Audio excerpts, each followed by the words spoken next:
Good. So in February, we had the intern tutor training sessions, and it is very content heavy.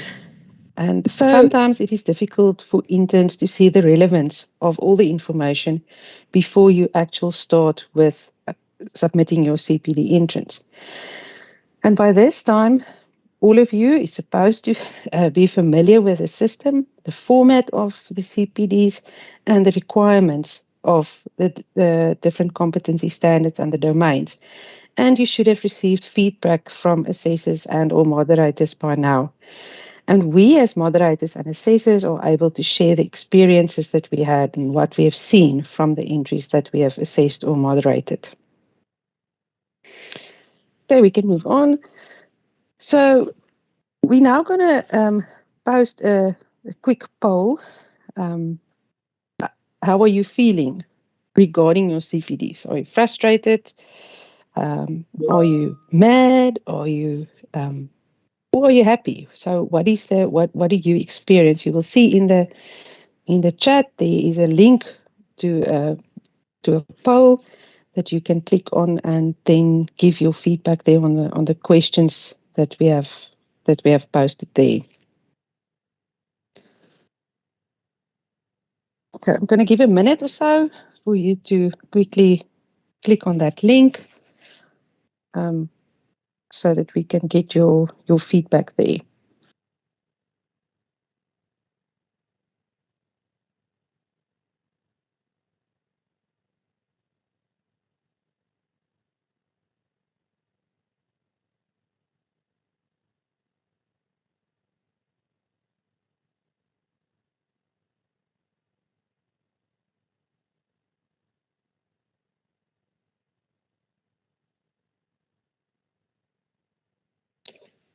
Vinny, maybe if while the interns are still submitting, you can start to mention a few of those answers to the questions that were posted there. Then we can have. Sure, Rihanna. So I was going to copy the graph, but I'll just tell you at the moment we're sitting at 24 interns feeling very anxious. Understandable. To 13 interns who are feeling uncertain. Sadly, just one is very excited. Oh no, I hope that will change by the end of the session. And then we have 2 that are sad and 5 that are happy. Okay. So majority feeling very, very anxious. Very anxious. Okay. I hope that we will be able to help you to get rid of that anxious feeling, because CPDs it's not really difficult, but you have to have the right mindset if you start with a CPD, and you have to do your planning before you start with it. So I think we should continue, and then we can hopefully answer your questions. So with this presentation, we will link to the February Intern Tutor workshop. You will see there will be a speech bubble with a little B and a slide number that will reference to the Intern Tutor workshop of 2022. So you can then go back to that initial workshop presentation. It is available on Council's website. If you have not downloaded yet, you can go back and listen again. There's a voiceover as well. And then you can check what is the information on that specific slide number. Okay, so just the outline, we're going to, on the one side, give you some of the mistakes or the errors, the common errors that the interns make. You will see there's a little cross. We're going to indicate it with that. And then on the other side, we're going to provide some guidelines and suggestions to either avoid or fix the errors that you have made or are currently making. And that will be indicated with a green correct mark. Okay.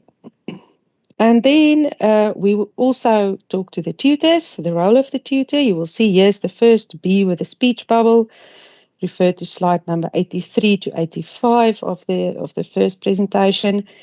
And so where appropriate, we will have specific messages for tutors and that will be presented in this yellow speech bubble, where we will either say you need to provide feedback on or check something, or some place where you as a tutor should or may assist the intern in this whole process of submitting a CPD.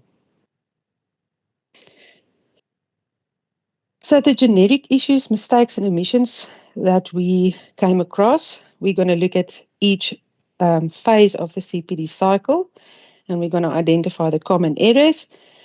Firstly, it's very important to make sure that the information that you type is entered against the correct phase. Don't put planning in reflection, or don't make your reflection part of your planning or your implementation part of your evaluation.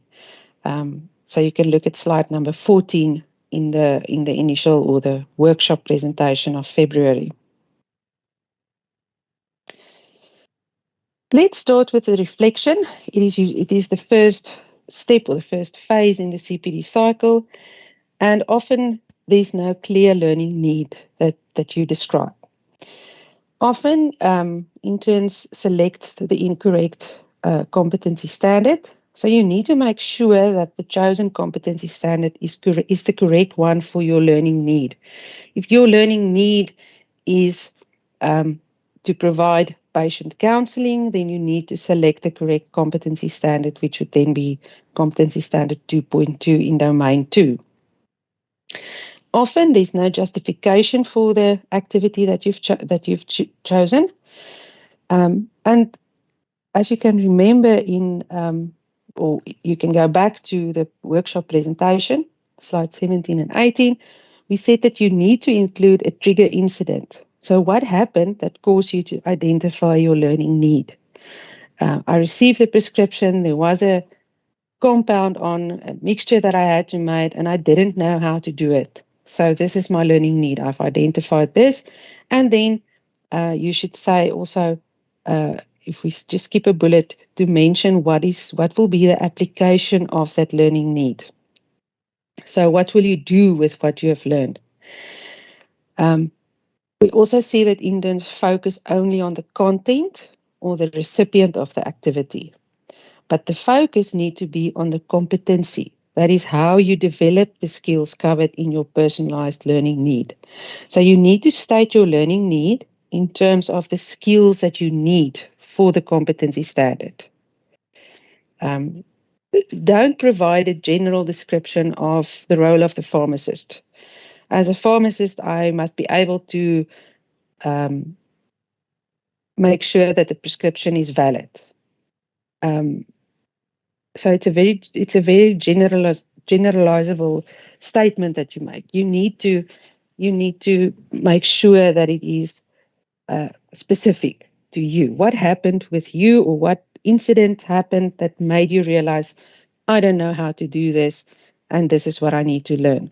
We also get that interns say they want to provide counseling for a diabetic patient, and then when you get to the evidence or the implementation, we see that this patient have been using, for example, insulin for a long time. And then the problem was that the intern didn't know about insulin or how to use it, and then they decided to counsel the patient. So the focus should be on the counseling and not the disease or the medication, or that is just a vehicle to help you get to what you need to learn. Okay. Can go on to the next slide. The planning phase. Often the planning is incomplete. You will get a comment that the planning is vague and not specific, and then you say, but I have said I'm going to read the GPP. So will you read the whole GPP if you want to learn how to do compounding or counseling? So you need to be specific. So you need to add the details. So add the chapter or the section number or the page numbers where it is appropriate on the of the resource that you're going to use. Or I'm going to do an internet search. Where on the internet? Are you going to look at the WHO's website or the Department of Health's website? So you need to be specific and provide the details. And then the rationale. Why are you going to do it in this way? So not only what are you going to do, but why? Why do you plan to consult the GPP if you want to do compounding? Because that is where you will find the regulations and what is required of a pharmacist in order to do compounding. And often the planning is very superficial and insufficient. You will see sometimes you will get a comment that your planning is not sufficient or is insufficient. And therefore, we suggest that you use the behavioral statements. We're going to abbreviate it further on with BS, capital B, capital S, to guide you in your planning. But don't copy the behavioral statements and paste them for your planning. Use them to guide you, because the behavioral statements is what you need to provide evidence for at the end. So you must use that in your planning. If the behavioral statements say you must apply legislation, or you must apply the Pharmacy Act and the Medicines and Related Substances Act and other relative legislation, that is behavioral statement A of competency standard 5.3, then you need to have in your planning phase that you're going to consult section 33 of and then the act and the number. Why? Because this is where I will find the relevant, or this is where I will find information on what needs to be on a prescription to be valid. So use that behavioral statements to help you with your planning. If we move to the implementation phase, often it is not supported by evidence. In your text where you write that block where you can type in, you say what you did and what was done, but you don't provide evidence to support this. And this is where annotations come in. So you have to annotate exactly how the evidence proves what you did.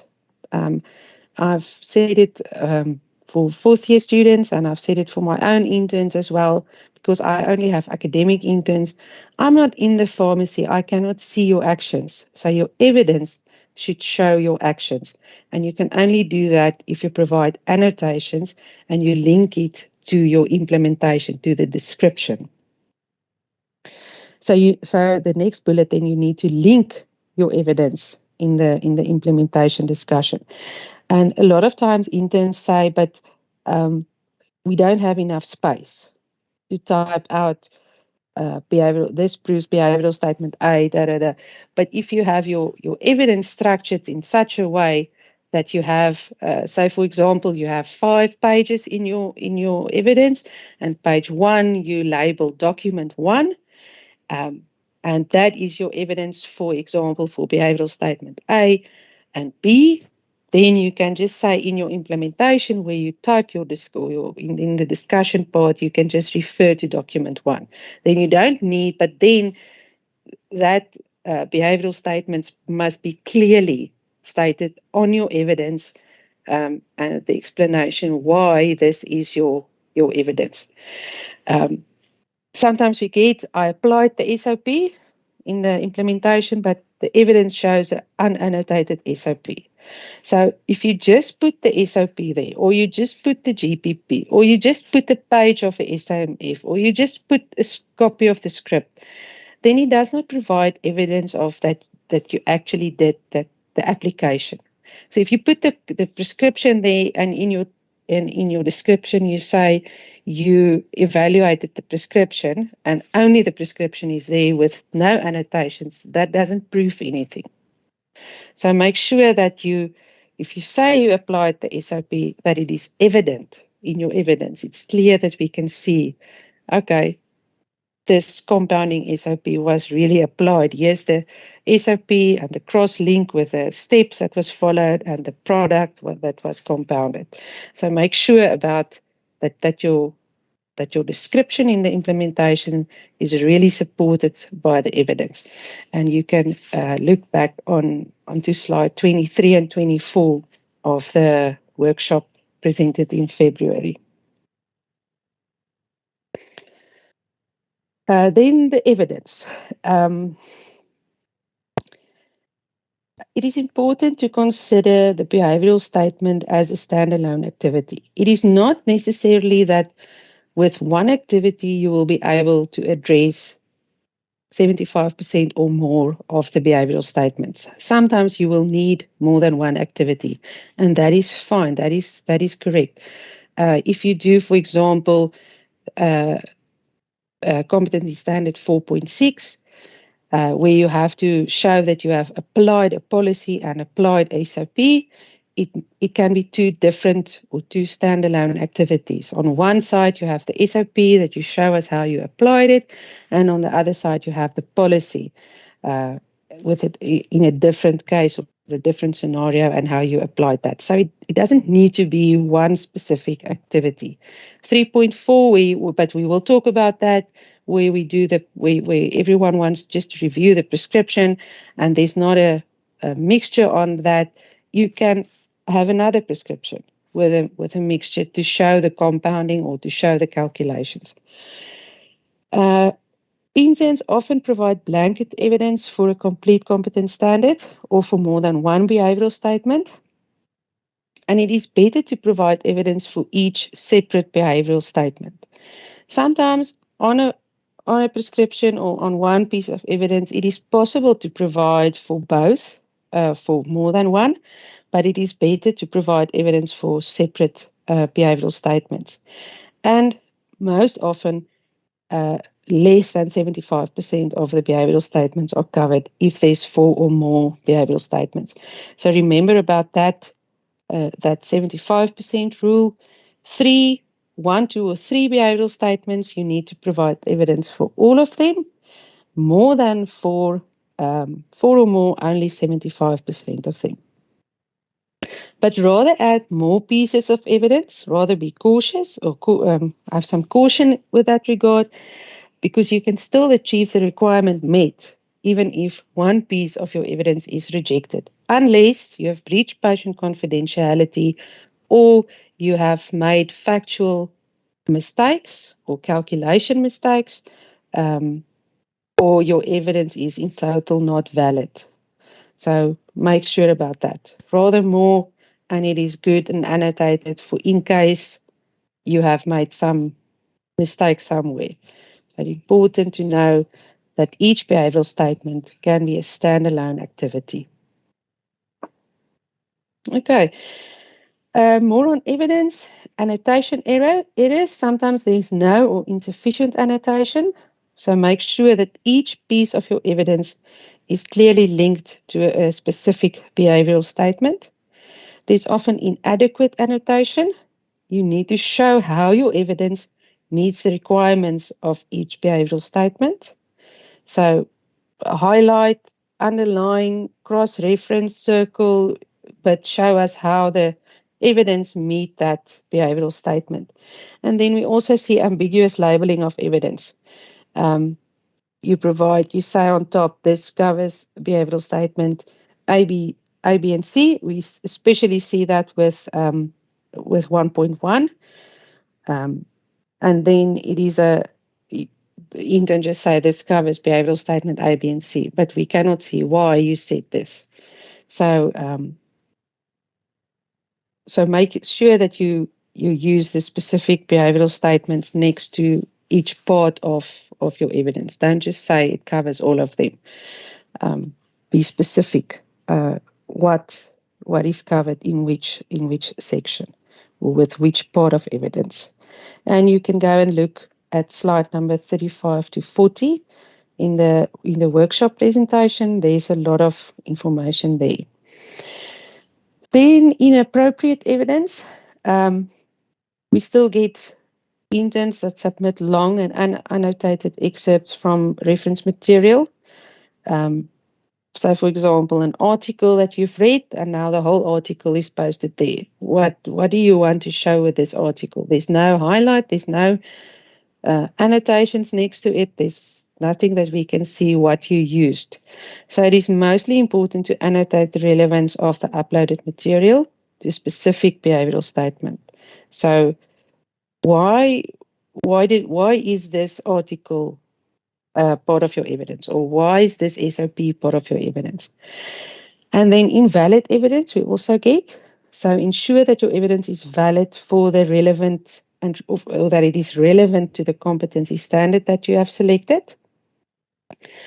Don't provide a prescription if you want to do pharmacist-initiated therapy, then it is no longer relevant.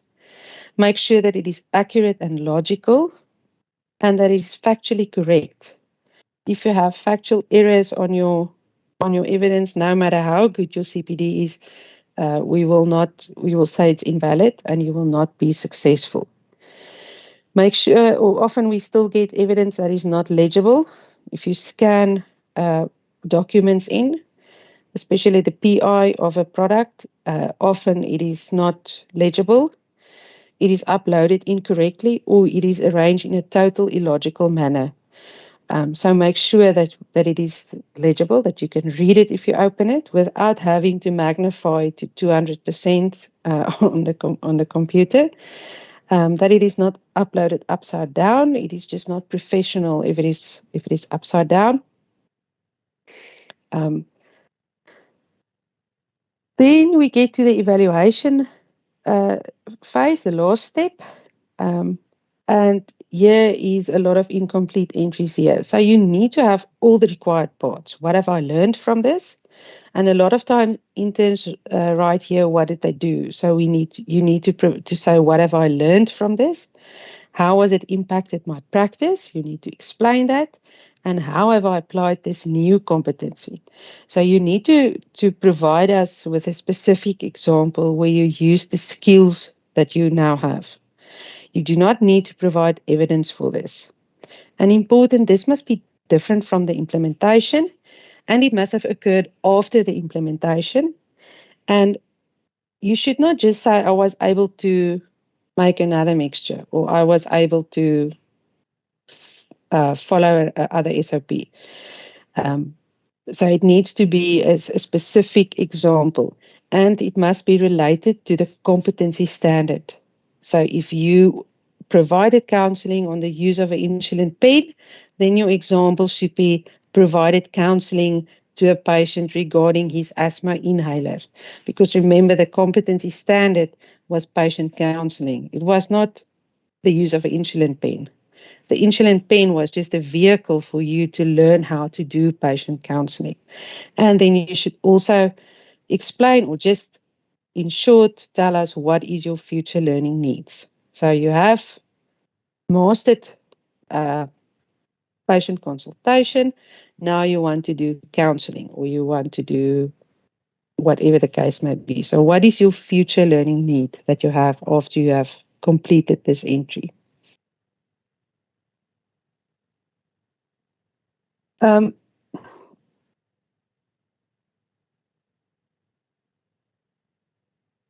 Okay, so if we move on to the writing style, sometimes we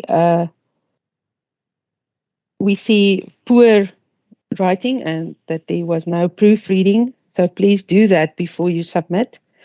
I know we all make some typing or spelling mistakes sometimes, but make sure that it is spelling mistake free, that it is correct. Make sure that you use the appropriate language and that your sentences is not incomplete. And that the text entered is not in the wrong place. Sometimes we get planning and implementation, or implementation and evaluation, and it gets mixed up. So make sure that your text is in the correct place. And this is where the tutors come in again, because you need to verify online. So you also need to read through everything that the intern submitted and critically look at the evidence that they have uploaded. So provide feedback to them on these writing style errors. If you see they have made an error continuously typing I with not with a capital I, then it's better to send it back to them and say, just change this. It just looks more professional, and it looks as if this intern is really care about the CPD and the work that they do. And then breach of confidentiality is still a big problem. Remember that if you breach patient confidentiality, you are automatically not successful, because that is serious breach of professionalism. And it happened that we see breach of confidentiality in the compulsory competency standard 5.3 that is all about professional and legal practice. So watch out for patient details in places other than labels. And patient confidentiality means it includes all means by which a patient can be identified. Photos, signatures, patient's name, and make sure that if you put text boxes in to obscure the patient details, that it doesn't move when you convert to a PDF. I mean, we can all know that you have the intention not to do that, but if it moved, then intention doesn't mean that you didn't do it. The patient can still be identified. And remember, whenever, and confidentiality does not apply to colleagues and pharmacy personnel and medical healthcare professionals, but when that healthcare professional become a patient, if you become the patient, then you still need to make sure that you do not breach patient confidentiality. That is very important. I think we should quickly have another poll before we continue with the resubmissions. Dr. Pariachi is going to put there's another poll that you can quickly just complete for us. And that is about the submissions and that were the not yet successfuls that you had before we start with the resubmissions. So if you can I'm just going to give you a minute or so for that one.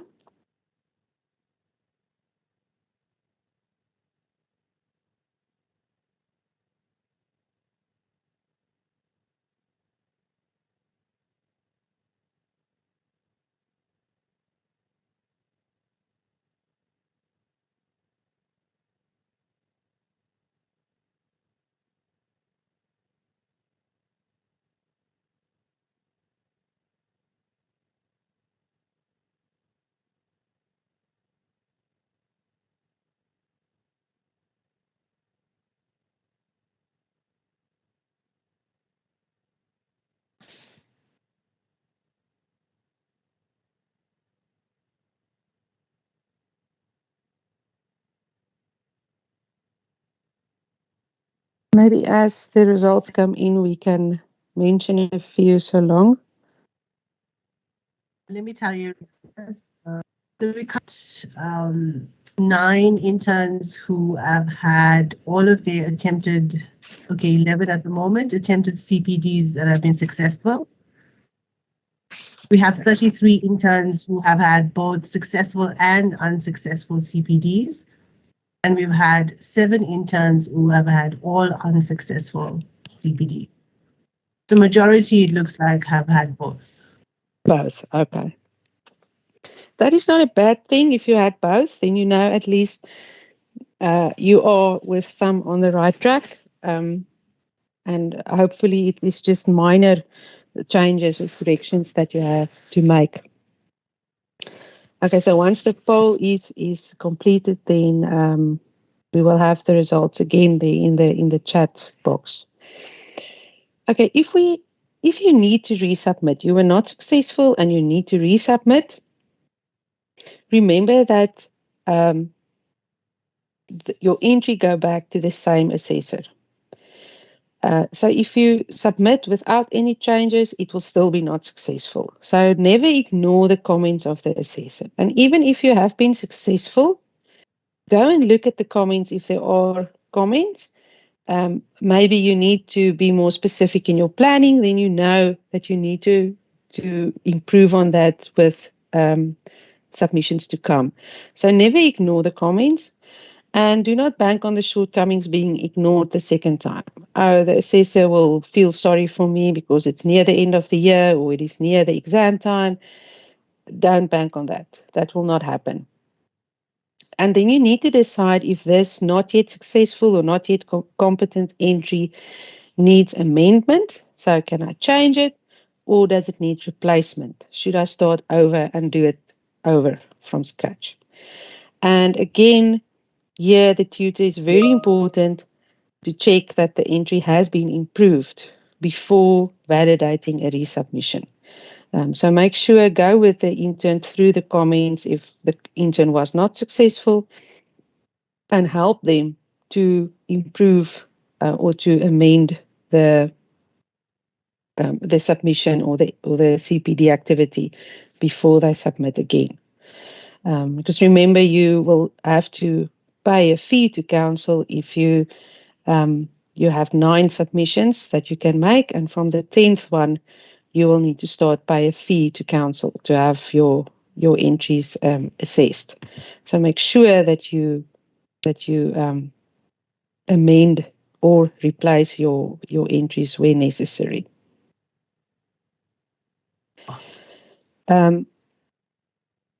Then you will also still not be successful if your entries is resubmitted with incorrect or unacceptable changes.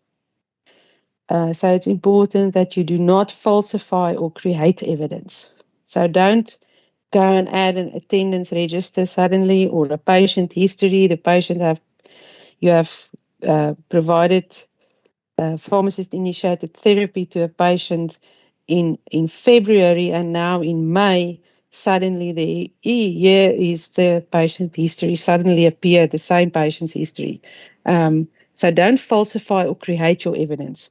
Rather than, if it is something that you cannot amend, you cannot add now in hindsight the patient history, then rather do a new one. Same with expiry dates and batch manufacturing records. If you don't have it, then you can't just create it or falsify it. And it is important to be clear about what is required when your entry requires resubmission. Ask your tutor to help you, consult your manual again, and if it is the 3rd or the 4th time, then maybe ask counsel, can you just have a quick talk with your assessor just to clarify certain things. But make sure but not for, don't go from the start. Council will also say, listen, this is your first resubmission, and they're not going to put you in contact. But if they can see that you have really tried and struggled and back and forth and don't know and have used all your resources, then they will put you in contact with the assessor.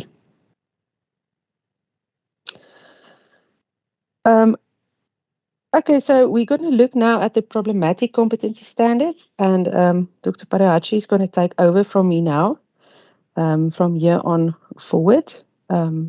So yes, and you can, if you have questions and answers, or questions, you can start typing them as well. If you think of something, you can ask, and then we will answer later on. Over to you, Dr. Parahachi. Thank you, Rianda. Thank you so much. Good evening to everybody, and thank you for joining us on this session. We're very excited to see so many attendants, so welcome. So I'm going to continue from where Rianda left off, and what we're going to do is we're going to focus on some of the problematic competency standards that we've come across as assessors and moderators. And so there was analysis done to see which were the complicated ones for interns where they had difficulties for various reasons in completing those particular competency standards. So I think in the first off, you need to realize as an intern that it's really important that you read the competency standard first before you actually begin. So reading the complete competency standard, on the first page of each competency standard, it gives you a really nice introduction as to what that competency standard involves. And further to that, Council remember intern workshops we did at the beginning of the year, there were slides that indicate recommendations in terms of which competency standard is recommended, which is possible, and which is challenging. Now, I know a lot of you may enjoy challenging. You like a challenge, so you can attempt it, but just remember that it has been shown or proven statistically where students, interns fail those particular competency standards. So just be aware of those guides that council has provided to you as an intern. So each competency standard, as you know already, has separate behavioral statements. So you have to make sure that you read through each of the behavioral statements to gather as to exactly what that competency standard requires of you. Further to that, you must actually ask yourself before you attempt that competency standard, can you provide evidence for sufficient behavioral statements? So often what we see is an intern will provide evidence, but it does not necessarily cover all of the behavioral statements. That is 75% of the behavioral statements that will be linked to some form of evidence. And that's often where interns fail. So just be aware that as you read through that particular competency standard, ensure that you have sufficient evidence for those behavioral statements. So before we continue, we're just curious to know from your experience, what has been the most difficult competency standards? So there's the last poll there. I'd like you to just help us to identify for you, in your experience thus far in the past 6 months, what has been the most challenging competency standards? I'll give you a minute to go through that. Thank you.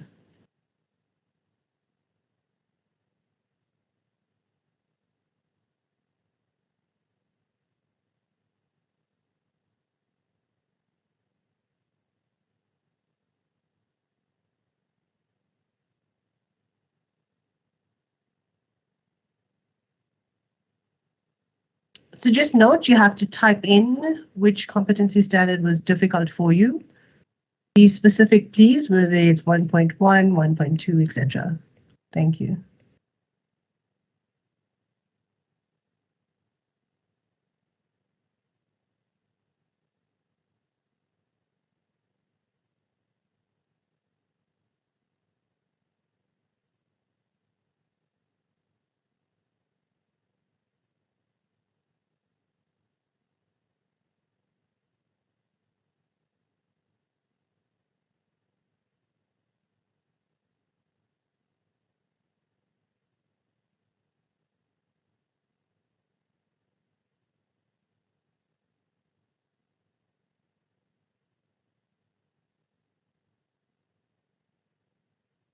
We just have 22 interns who have answered, a little bit more responses.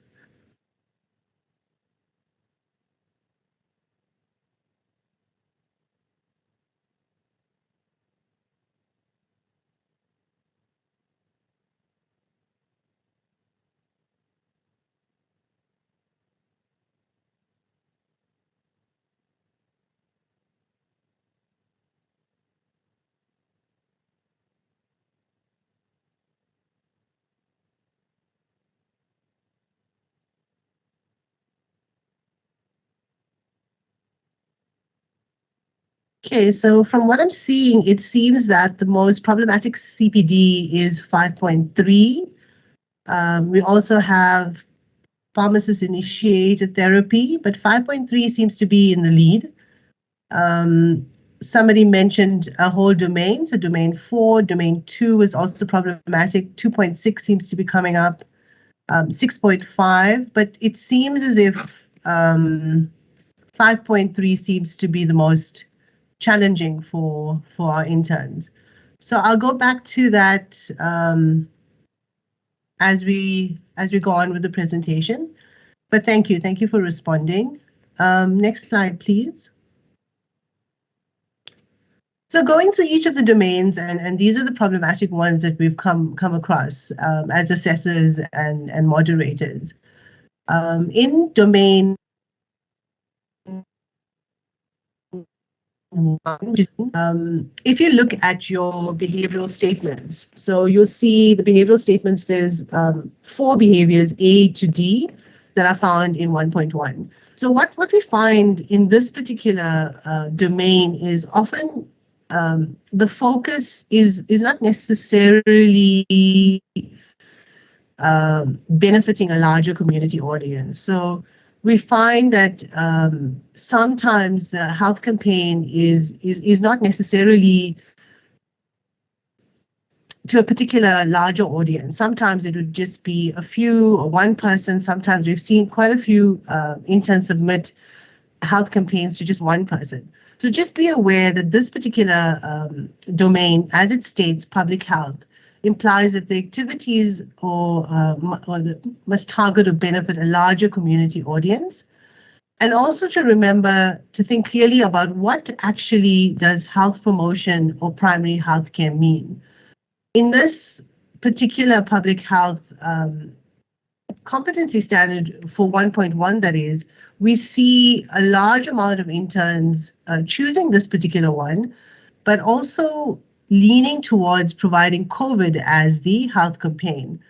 Now, I understand that at the time, in the past 2 years, it has been, on everybody's minds, and it's been a topic that you want to provide more information to, but I think everybody is familiar with what COVID is all about at the moment, and in terms of washing your hands and wearing a mask, etc. So I think, rather focus on other aspects. There's just so much you could do as an intern. If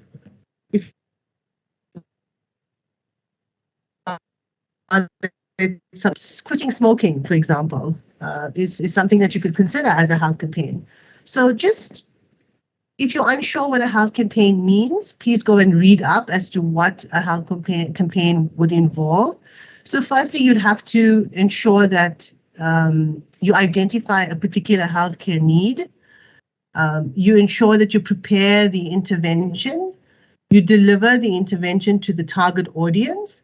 Assess whether the intervention was successful in causing the target audience to take appropriate action. Now, what I find with a lot of intern submissions is that it's almost as if this exercise is a tick box exercise.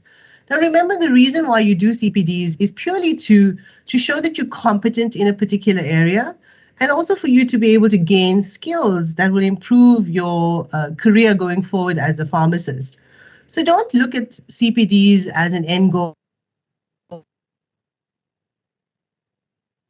Internship year, but look towards it as something that you're going to learn skills that you're going to take on for the rest of your career as a pharmacist. If you identify areas that you lack, you know that you need to improve on those areas. So just be aware of that when you are looking at your competency standards and which ones you decide to choose.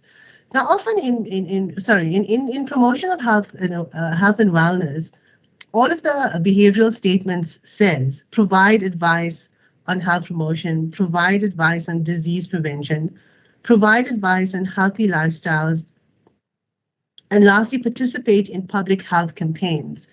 Now, in order to be able to do this, when you're providing evidence of whatever intervention it is or whatever healthcare need that you have identified that your population requires, you have to show proof of how that intervention has either improved the individuals that you have directed this intervention to, or actually it didn't make a difference. And the reason you want to do this is to be able to identify for yourself as a healthcare provider whether you need to improve on your skills as a pharmacist when you're delivering a particular healthcare campaign. So always think about the result of what you're trying to do and what you're trying to achieve. It's not purely just to show competency to Pharmacy Council, but it's also to build yourself as a pharmacist. So just always keep that in mind. So in this particular 1.1, show what intervention that you have put in has actually been beneficial or not beneficial to the audience that you've delivered it to. Next slide, please.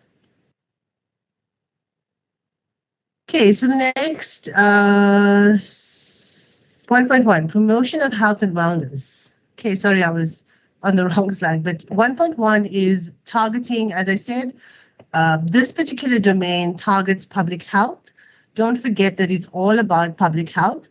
And what we see is, as I said already, individuals, interns who target just individuals, a single patient or particular colleagues within their pharmacy. The randomly chosen target audience is not relevant to the healthcare message. So remember, you want to target your particular message to a particular population. So if you're looking at quitting smoking, you want to be able to target individuals who are smokers. For example, if they are diabetics, if they are asthmatics, HPV, for example. If you're looking at women, if you're looking at teenagers, so you want to be able to show evidence in your target audience of why you chose that topic and direct it to the individuals who are relevant to what information you're offering. Show how you interacted with the target audience. Describe how you developed the materials. So how do you meet the health promotion requirement? And is the message that you are delivering relevant to what the topic you have chosen? And then include sufficient activities to constitute a health campaign. So a health campaign is very varied. It all depends on an individual and how they want to present that topic. So there's just so many opportunities for you to research what health campaigns are all about.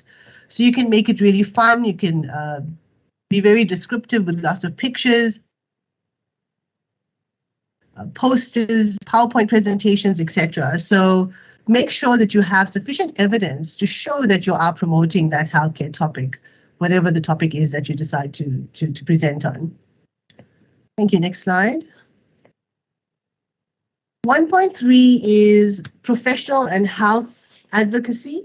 So here we have two behavioral statements that are presented in this particular competency standard. So before I go on, I want to also mention that remember with your evidence, what's critical, as Rianda has said already, and what I'd like to emphasize and read is the importance of providing sufficient evidence. And often as a moderator, I find that interns are not providing sufficient evidence to cover that 75%. Remember, if it is a competency standard that has, I think it's three or less, if I'm not mistaken, yes, three or fewer behavioral statements, then you have to cover or show evidence for all three of those behavioral statements. But if you have behavioral statements where it's A, B, C, D, for example, so 4 or more, you have to show 75% of evidence. So you have to provide evidence for 75% of those behavioral statements. So for example, in 1.3, which is professional and health advocacy, which is A and B, which is just two behavioral statements, make sure that you provide evidence for both A and B. Okay.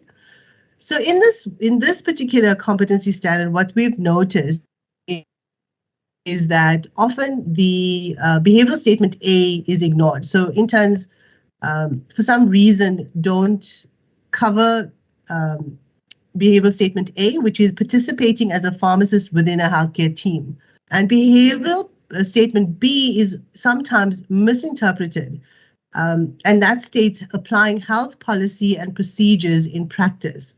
So if you look at this particular 1.3 competency standard, in my opinion, it's often leaning towards interns who work in a hospital situation where you could, for example, say that you're working with the clinical pharmacist during a ward round and you're able to show evidence of how you as a pharmacist or an intern is participating within a healthcare team to say, for example, look at antimicrobial stewardship.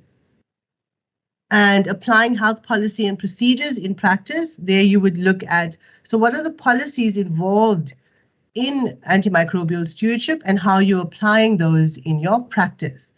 So just be aware of whether you can cover this particular behavioral statement based on the environment that you work at. So I would see difficult if you're in a retail setting to be able to show how you're participating as a pharmacist within a healthcare team. unless you work in an institution where you have multidisciplinary teams in that pharmacy setup. Sometimes you have you'll have a doctor within the same area as the pharmacy, you'll have an OT or physiotherapist, etc. So if you can show evidence of how you're working as a team in an organization like that, then it's easy to provide evidence. So what we look for here is for you to be able to show us how are you clearly showing us the role, your role as an intern within that healthcare team. You have to provide evidence that shows that you are actually participating and you are providing feedback or providing information to that healthcare team where it improves your patient's outcomes. So you have to show exactly and provide evidence what intervention have you put in place in that healthcare team to improve your patient outcome. In behavioral statement B, where we would like you to show how you're applying health policies. So policies refer to wider health policies, and you'll see in different institutions you have different policies. And Rianda had mentioned one of her interns or somebody she's known looked at the national drug policy as a particular policy that they applied in this particular competency standard. So if you look at the national drug policy, there's just so much to cover within the national drug policy. You can look at, for example, the PTC, you could look at procurement, you could look at adverse drug reactions. So there's many things you could link in terms of what you do within the healthcare team and how you apply that policy. Or you could do separate evidence for how what your role is as a pharmacist intern in the healthcare team, and also how you apply certain policies within that environment. So applying this we find to be a problematic competency standard, and I'd love to hear your feedback at the end when we get through the presentation. Thank you. Next slide. Competency standard 2, and here we see 2.2, patient counseling is a problematic competency standard. Now, if you look at patient counseling, you look at how many behavioral statements it has. So you'll see it has from A right up until I. So that's 2, 4, 6, 8, 9. So that's 9 behavioral statements within patient counseling. And often here, because it's such an extensive competency standard, interns do not fulfill that 75% requirement. And therefore, they failed this particular one. And if I looked at the poll, I saw that competency standard 2.2 has come up as one of the difficult ones. So just bear in mind that in order to be successful in this competency standard, you have to show at least 75% of evidence that has covered all of those behavioral statements, 75% of those behavioral statements. The challenge with patient counseling is that if you look at the behavioral statements, they're very wide and very varied. So you must be able to clearly show evidence of all of those, 75% of those behavioral statements. So what we look for is we want to be able to want you to be able to show that you've established some form of understanding in terms of what counseling information that you are going to provide, what the scenario is, also understand what the patient's requirements are in terms of counseling that patient, and obviously based on the scenario. So you must be able to include patient feedback, so the date, when it and the signature to verify that the counseling actually took place. So you can get a signed document to say that the patient has received the counseling, and the patient will sign and date that particular document. So that would be some form of proof of evidence that you have actually counseled that patient. Your notes taken during the counseling session. So we know as pharmacists, when you counsel a patient, you need to take a detailed history. So you may have a specific questionnaire that you ask your patient based on their history. You may have a look at the subjective and objective information in terms of how you're going to counsel that patient. What are the questions you asked? What are their, for example, what is their drug history? So you have to show evidence of what questions you asked during that counseling session, and what information did you provide. So make sure that the counseling plan that you have is patient-specific. So it has to be individualized to that patient based on the scenario that you are counseling them on. So if you are counseling them on taking ibuprofen, for example, you make sure that the evidence that you are providing with the counseling information is relevant to ibuprofen and all of the concerns that you may be having around that particular drug. Focus on interaction with patients, so the actual counseling and not only on the medicines. So remember, if you look at the evidence, the behavioral statements in Competency 2.2, you'll see there's a series of things that is required. So if you look at, for example, communicating in a manner that demonstrates sensitivity to alternative customs and approaches to healthcare, using language, including verbal and nonverbal cues that the patient is likely to understand. Where appropriate, using instructional aids, obtaining feedback from the patient to confirm their understanding of the information provided during the counseling process. So just looking at those few behavioral statements, there's quite a few bits of evidence that you need to provide. So if you're looking at verbal and nonverbal cues, you can provide information on your communication notes, for example, from pharmacy practice, where you learned how to be able to identify verbal and nonverbal cues from a patient during communication. So you can provide that as evidence to say, as during my counseling session, I noticed that the patient looked away, or the patient pulled back, or the body language changed when I asked a particular question.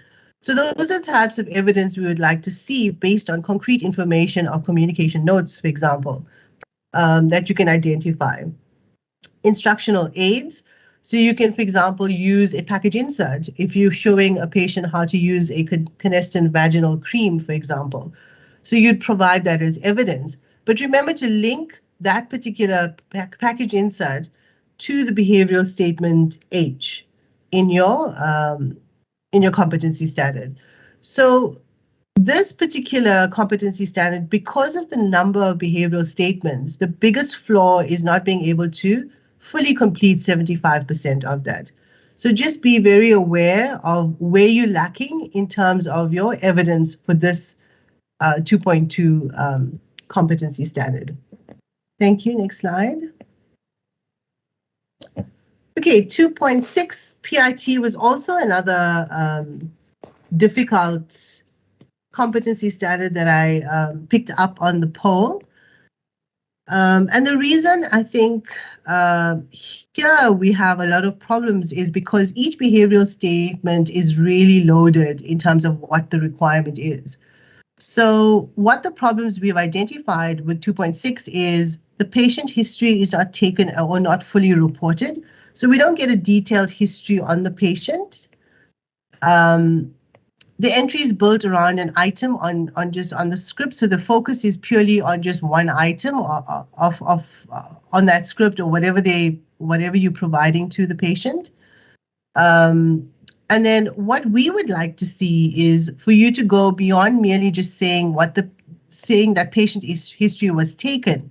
We'd like you to provide more substantial depth towards the evidence that you provide and the discussions and reflections that you go around by providing patient responses, including discussion how your evaluation of history assisted in the choice of your treatment.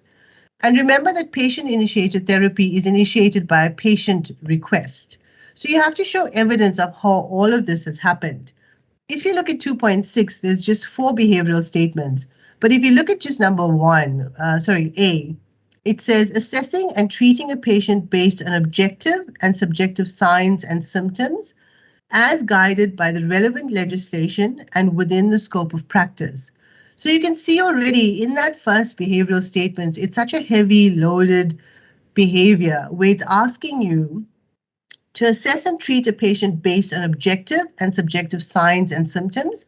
So you have to provide evidence of how you have objectively and subjectively identified the signs and symptoms based on what your history was during a conversation with your patient. So if they ask you, say for example, for an over-the-counter proton pump inhibitor, PPI, like I'm not sure, Lancelot, OTC Lancelot, for example. So why would you choose that item? It's purely based on the signs and symptoms. So you have to provide evidence of what were the signs and symptoms that were identified by you and the patient, and that's where your history comes in. So you have to show evidence of those signs and symptoms. And further to that, you have to look at the relevant legislation. Now, we know that if you look at a proton pump inhibitor, it's generally seen as a Schedule 4 drug. But we know that legislation allows us to dispense OTC Lancelot purely because if you dispense seven capsules, you're allowed to do so because it falls within the scheduling status of S2, and therefore you are allowed to dispense this particular drug. So that's where relevant registration comes in. And you have to pull out in your legislation under the scheduling status in the Medicines Related Substance Act and show evidence of how that status is different when it is dispensed in a smaller quantity to a patient. And then within the scope of practice, so as an intern, are you allowed to dispense a Schedule 2 medicine, and you pull out the scope of practice that is relevant to you within the GPP. So you can see that in that first behavioral statement, there's really a lot that you need to cover. And often interns fail to provide sufficient evidence to show how they are competent for this particular competency standard 2.6.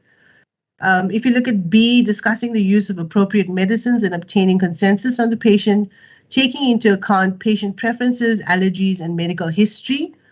So how have you obtained consensus from the patient? How have you chosen? What was your decision on the appropriate medicine? Are you choosing the original? Are you choosing a generic? Why are you choosing that particular product? Is it because your patient is paying cash or the patient preferred a generic? You offered a generic because that's something you need to do as a pharmacist. By law, you need to offer a generic to your patient. And then you look at allergies and medical history, particular questions that you want to ask your patient. Is there a reason why they're experiencing reflux disease, for example? Is it alcohol related? Is it food related? Is it maybe underlying medication that they're taking that's aggravating an ulcer? So all of these you have to show evidence of in your medical history. C is documenting any intervention, including medicine supply, according to current legislative requirements. So in terms of medicine supply based on relevant current legislation, we can go back to the scheduling status of Lancelot, for example, OTC Lancelot, compared to the scheduling status of it being a Schedule 4. And then lastly, referring your patients to the appropriate healthcare provider. So you can say that if this doesn't resolve within a certain number of days, you need to go and consult with your specialist who deals with gastric issues. And you'd have to show evidence of how you've provided that to your patient. So competency standard 2.6, I think, is relatively straightforward, but interns fail this particular one because they do not provide sufficient evidence. The 75% is not covered. Thank you. Next slide. 3.4, medicine dispensing. So this one is really a very popular one. Although it's something we do on a regular basis as pharmacists, we find that interns generally don't do particularly well with this particular competency standard.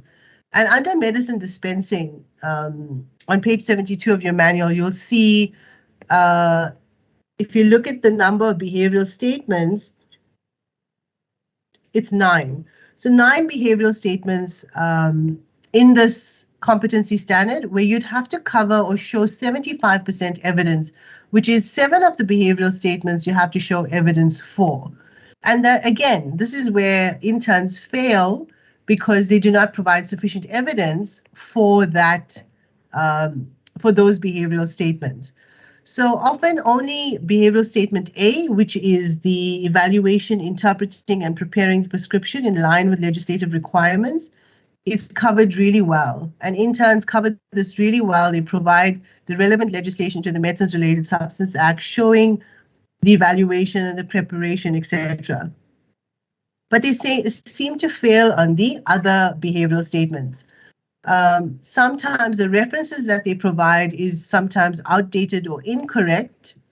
And Regulation 33 from the Medicines Act is where we look to in terms of authenticating a script.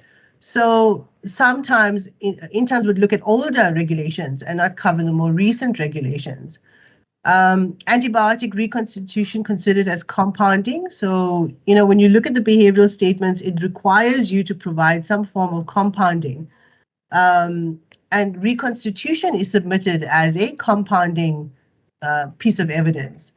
Determination of the number of doses to dispense considered a pharmaceutical calculation. So if the script says take 2 tablets 3 times a day for 5 days, that's considered a pharmaceutical calculation.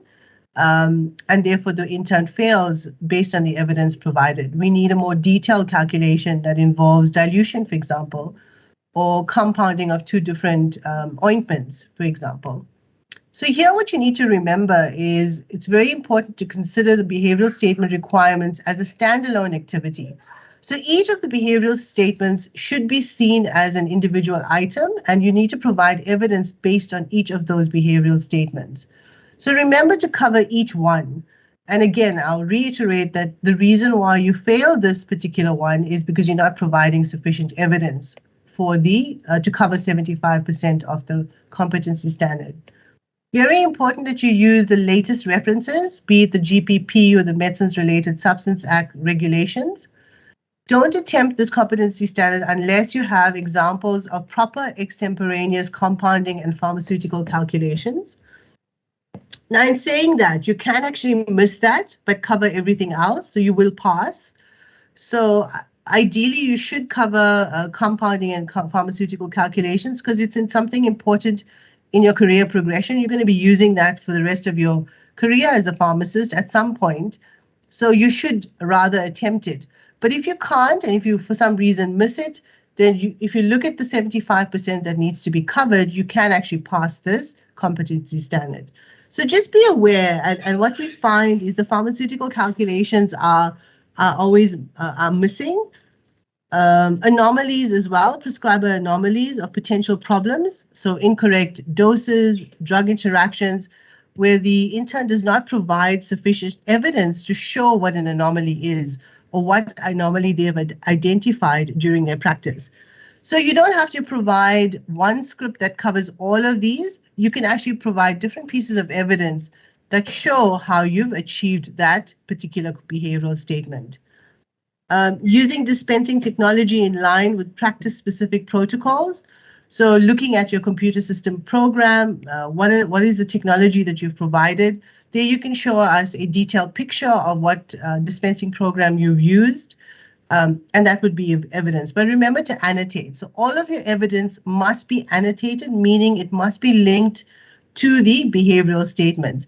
Because as assessors and moderators, we can't actually determine what piece of evidence you're submitting and how is it linked to that particular behavioral statement. So just be very aware of that. That's the other big problem, is that we cannot identify, you've submitted a piece of evidence, but we have no idea where is it referring to in terms of your behavioral statement. And again, remember the exercise, what you're trying to achieve here is to make sure that you are showing to counsel that you are competent in that area, and also to improve your skills as a pharmacist going forward. Next slide, please. Medicine compounding. This is our favorite. So medicine compounding seems to be also a huge challenge, especially for the assessors and moderators, where we find it difficult because interns here do not submit sufficient evidence. And it's a popular competency standard that is chosen, and I think mainly because it's just one behavioral statement, and the behavioral statement says applying pharmaceutical knowledge to the formulation and compounding of medicines. So don't be fooled.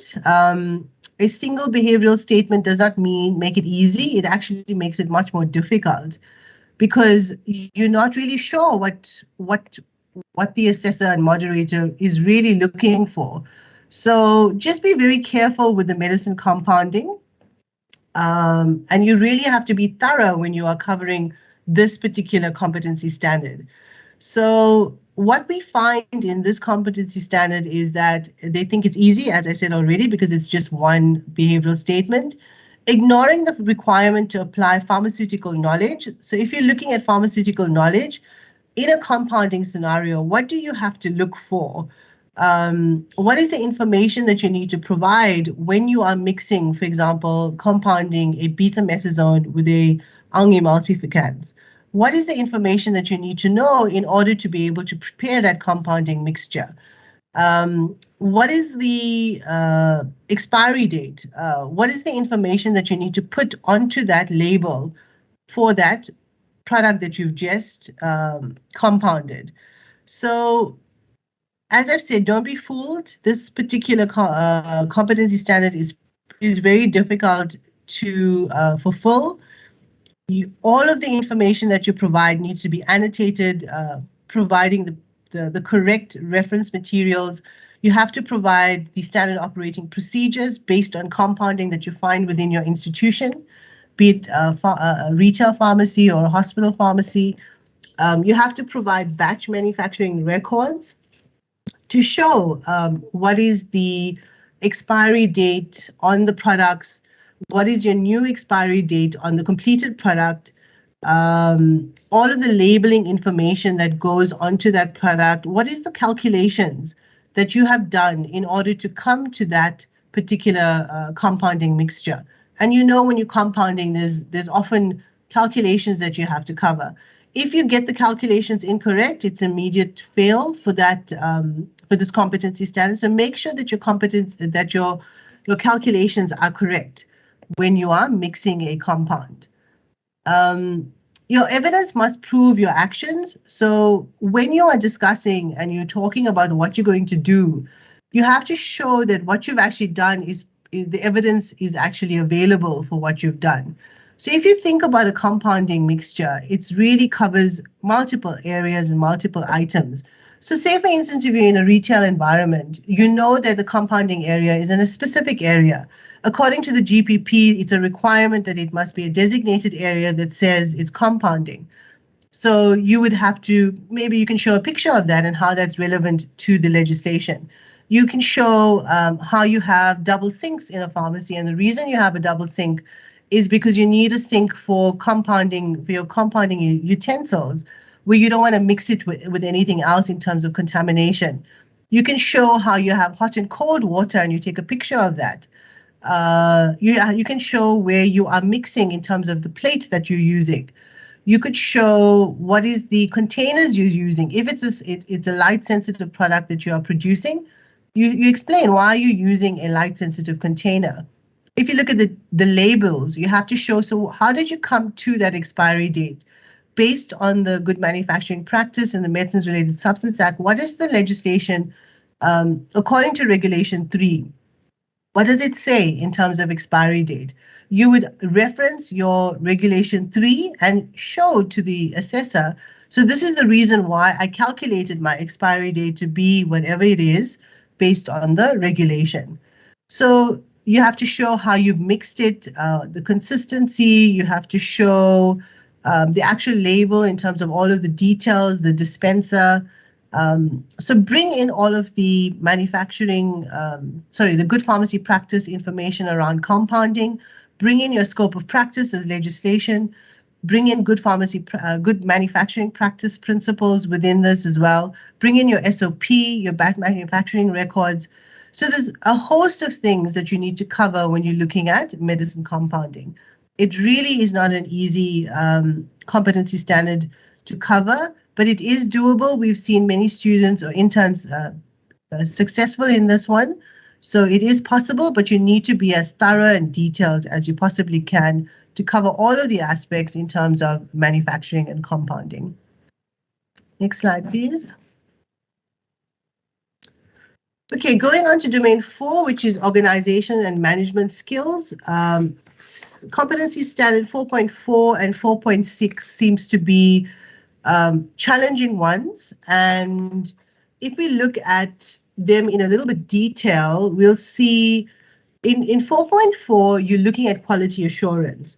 So when you're looking at quality assurance is looking at your quality management system, so your standard operating procedures, documentation control, how are you managing your SOPs within your organization, what are the procedures, what training have you attended in order to be able to successfully update and change an SOP, assisting with procedures and processes that ensure quality assurance is achieved. So what are the processes that you have been taught in your training in order to ensure that the documentation that you are providing as SOP is actually correct based on the requirements of the organization, working according to the approved documentation management and record keeping systems. Now, in quality assurance, these aspects are usually very commonly used in a regulatory environment where quality management systems are high up in terms of importance. And quality management systems are constantly being updated in a regulatory environment where you have quality assurance pharmacists who are dedicated to ensuring that all of the SOPs are up to date, are current in terms of legislation, and everybody is aware. And often they look at ISO 9001 in terms of quality management systems. So it's a really thorough system that you need to cover. And it's difficult to be able to achieve this in a pharmacy, in a retail pharmacy setting, quality assurance. It can be done if the pharmacy is very up to date in terms of documentation control in relation to the SOPs. But I would think that this competency standard leans more towards a regulatory environment. But as I say that, you can actually also do it in pharmacy, in a retail pharmacy, provided you provide the suitable evidence based on the behavioral statements. Now, looking at 4.6 deals with policy and development. So here it's misleading when it says policy development. And immediately you're thinking, what is your role in developing a policy within an organization? But if you look at the behavioral statements, it's asking you, how have you applied an SOP and how have you applied a particular policy within your organization? So it's not just about showing evidence of an SOP. You have to show how you have applied that particular SOP within your environment. So say, for instance, you have no idea how to compound a betamethasone and multificans, and you find the SOP on compounding. You have to show evidence of how you had a script where you needed to compound this mixture, but you didn't know. You looked up the SOP, and the SOP guided you on how to do a compounding mixture, and you provide all of the evidence based on that SOP to show how you've applied that SOP in terms of compounding that mixture. So you could take anything. You could take adverse drug reactions. If you don't know how to report an adverse drug reaction, you would look for your pharmacovigilance SOP and you would apply that SOP. You would look at it and you'll see that it requires a adverse drug reaction reporting form from SAPRA. And you would fill out that form based on the SOP, and that would be your evidence together with the SOP, together with the scenario that triggered that application for that SOP. And then looking at application of policy. So an SOP and a policy are very different. They're not the same thing. So an SOP, say for instance, you're looking at how to record a Schedule II medicine in a pharmacy. We know that according to legislation, you have to have a prescription book in order to state, not a prescription book, sorry, I lost my train of thought. But where you record all of the information in terms of the information that you've just dispensed to that patient, be it an ibuprofen. So you have to record the information either manually or you'd have to put it onto your system. So according to legislation, Schedule 1 requirements are very different in terms of what the record information requires compared to a Schedule 2. Now, your SOP will give you direction as to exactly how an S1 would be recorded compared to an S2. But when you look at the policy that speaks to that SOP is your Good Pharmacy Practice and your Medicines Related Substance Act, where your Medicines Related Substance Act will give you the detail as to how that SOP actually needs to work based on the policy that comes from the Medicines Related Substance Act and the GPP. So you can choose a particular SOP and discuss that SOP based on the application that you want to. And then you can talk about the policy that goes with that SOP.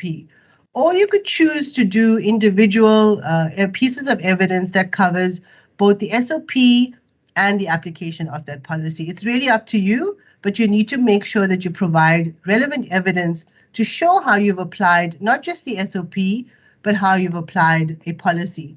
So a policy could also include, for example, the National Drug Policy, the NDP. It could include the GPP. It could include a SAPRA document. It really is up to you in terms of what policy you choose. Okay, thank you. Next slide. Okay, our favorite, 5.3, seems to be the most challenging in terms of the feedback that I've gotten from you. And 5.3, ethical and legal practice. So it's quite an extensive competency standards. It's something that you do on a regular basis, and that's why it's difficult because I think because you practice it so often, you take it for granted. But often what this competency standard is missing, again, is the evidence. So the focus is generally on the ethical and legal practices, and often interns forget the rest of the behavioral statements. So if you look at 5.3, 5.3 covers A, B, C, D, E. So there's 5 behavioral statements there. What we find in this competency standard is only considering, interns only consider a Schedule 6 prescription that falls within this competency standard, and that's mainly the evidence we get in terms of this competency standard. So we see the piece of evidence that the entire competency standard is around is often a Schedule 6 prescription, a Schedule 6 register as well. Common mistake is that individuals refer to outdated legislation, so they don't look at the most recent regulations with the Medicines Related Substance Act, and they look at older legislation, so be careful of that. Ignoring the professional indemnity requirements. So if you look at behavioral statement D, it requests you to comply with professional indemnity. So what are the professional indemnity requirements? What do you understand about it? And what evidence would you provide in terms of professional indemnity requirements? And this is part of your Good Pharmacy Practice. If you read through it, you'll find it there. Focusing only on legal and not the ethical aspects of practice. So often interns will focus on the legislative aspect and forget that there is ethical principles that apply in terms of practice and ethical rules and code of conduct where we have to consider and bring that into the competency standard and looking at the different behaviors. So here what we would like to see more of is for you to cover more activities, because Schedule 6 prescriptions cannot be the only evidence that is sufficient for this behavioral statement. Surely there's other aspects that you can cover that is much wider in terms of your practice on a daily basis, depending on which environment you're in. Ensuring that you're using the latest legislation, so the most recent, and here you would find evidence of the most recent legislation or updated legislation, board notices, etc., on the Pharmacy Council website or even on SAPRA website. You provide evidence and explanation of your current or valid indemnity cover. So part of your professional requirement is for you to have indemnity cover. So ensure that you provide evidence of that. And then you refer to ethical practice guidelines, like code of conduct and ethical rules. So if we look at each of these behavioral statements, you'll see the first one is applying the Pharmacy Act, the Medicines and Related Substance Act, and any other applicable legislation in daily practice. So from a daily practice perspective, we look at code of conduct, we look at good pharmacy practice, we look at ethical rules. So you have to bring in all of that aspects into your evidence that you are providing. Practicing within the scope of practice of a pharmacist, recognizing own limitations and personal competencies and expertise. So you can look at what are the various scopes of practice when you are practicing in your environment, and you can see what are the limitations in terms of your scope of practice in the environment that you work in. What have you noticed? And you look at GPP. Keeping abreast of legislation, so you look at the latest guidelines, like latest changes in terms of board notices. If you look at scheduling status of drugs, for example, on SAPRA website, you would provide evidence of what the latest changes are. If there's no updated changes in the last year or two, you can look at previous in 2020, 2019, but state that this is the most recent change in the Medicines Related Substance Act regulations, and you provide the evidence for that. But we know on a constant basis, the GPP is changing, so you could always use that as your current evidence of change. Complying with professional indemnity is D. And then lastly, practicing and adhering to the obligations of a pharmacist in terms of the principles of the statutory code of conduct for pharmacists. Code of conduct is the core to what we do as pharmacists. So on a regular basis, I'm sure you're exposed to some form of how you're practicing within the code of conduct. So you can provide evidence that could, there's so much in the code of conduct. If you look at representing yourself in terms of the honoring the profession, you could provide evidence of how you've done that, not speaking ill about any other healthcare professional, etc. So you can have a look at the code of conduct and provide sufficient evidence. So remember, we would look at 75% of evidence, and you're looking at 3, 4, 5 behavioral statements. So you don't have to cover all 5, you just have to cover 75% of those behavioral statements. Thank you. Next slide, please. We're almost done, guys. 6.2, domain 6. Here we find that competency 6.2 is often confused with 6.3. And here, in terms of 6.3, what I find as a moderator is that it clearly states that 6.3 is dedicated to individuals in a formal education of students. So here you're looking at academic interns who work, for example, in a pharmacy school or a university, where you are able to provide formal education or formal training towards students. And this is directed at people who work in that environment. This competency standard 6.3 is not directed at colleagues who work within your pharmacy. So like your post-basic assistants, etc. You wouldn't cover that competency standard for those individuals. Because it clearly states formal education, you have to ensure that you're providing evidence of formal education environments like a university. So you provide evidence of the course of the module in which you have trained those individuals. So for example, as an academic intern in the university that I work at, we have our academic interns teaching a particular module to a group of students, be it 2nd or 3rd or 4th year, and they would provide evidence of how they've done that, and potentially even have a lecturer evaluation as to how they've achieved and what they've done for that course content. So that would be 6.3. If you look at 6.2, 6.2 is provision of education and training.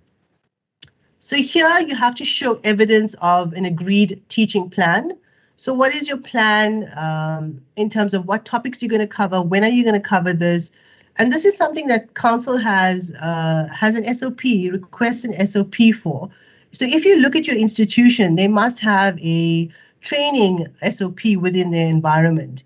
And in that training SOP, they would have to explain how they are going to ensure that training goes on regularly within their institution. So there must be a teaching plan, sometimes called a teaching matrix.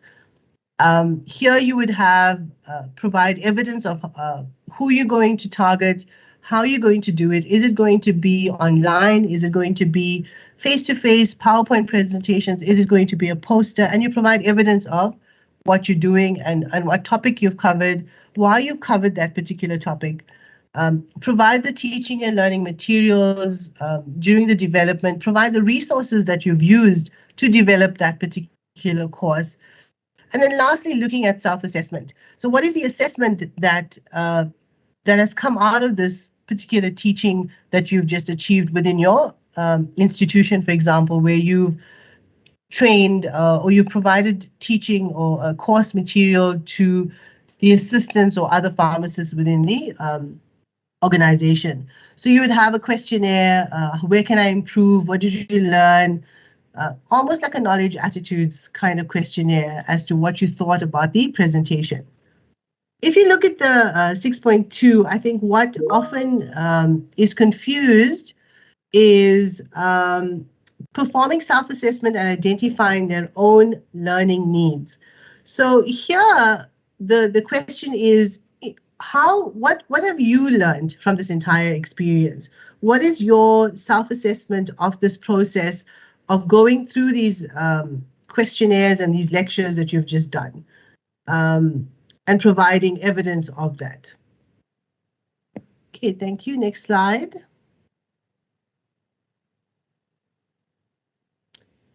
Okay, so the way forward towards success, make sure that you understand the competency standards and you read them really carefully, understand the behavioral statements, consult the training presentations that are available on the Pharmacy Council website, and pay attention to the assessor and the moderator feedback. Natalie, I think we're ready for questions. Thanks. Yes, we are. Just give me 2 seconds. Okay, no problem. Thanks, guys. Thank you for paying attention. And I look forward to your questions.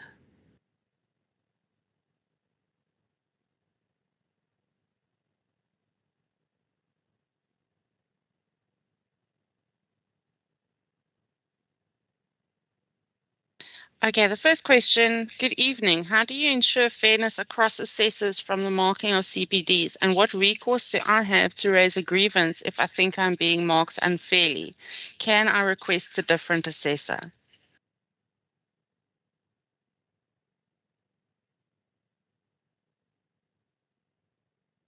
Oh, Tabang, are you going to take this one? Orianda, do you want to go?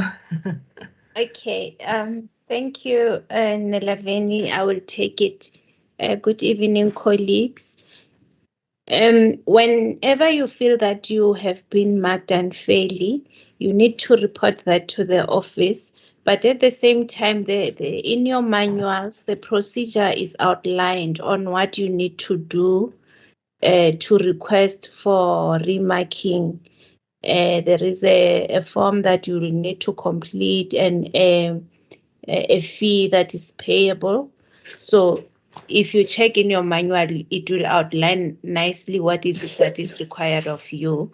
But feel free to check with the office as well, because it might be something that we can resolve without you having to go the route of requesting for remarking. Thank you. Thanks. We have a question from Facebook. I would like to know the main objective of the CPDs for interns, because these CPDs become more important than the learning process itself, which subsequently promotes cheating.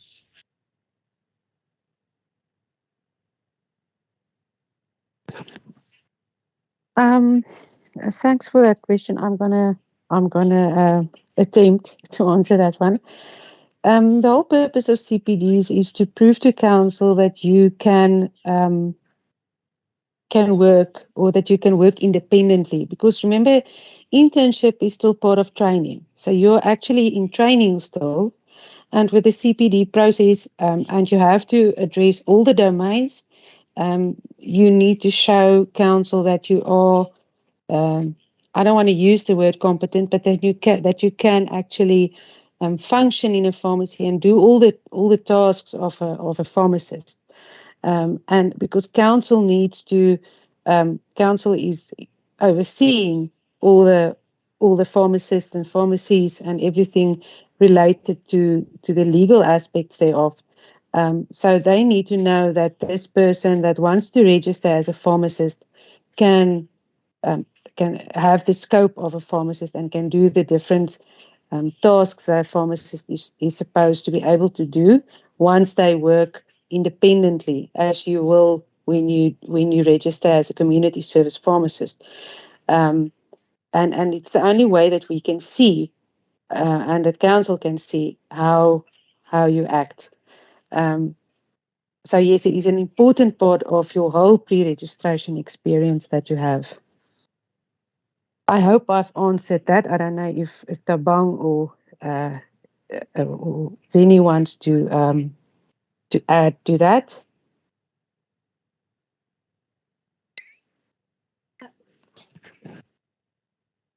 Go ahead, Tabang.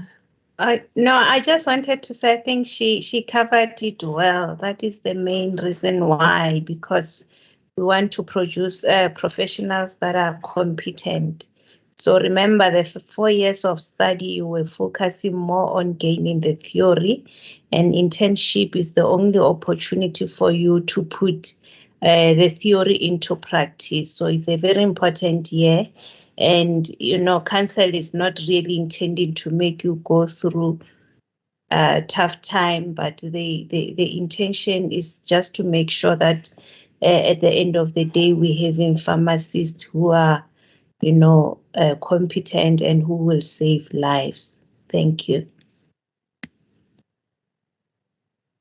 Thanks, Tabang and Rianda.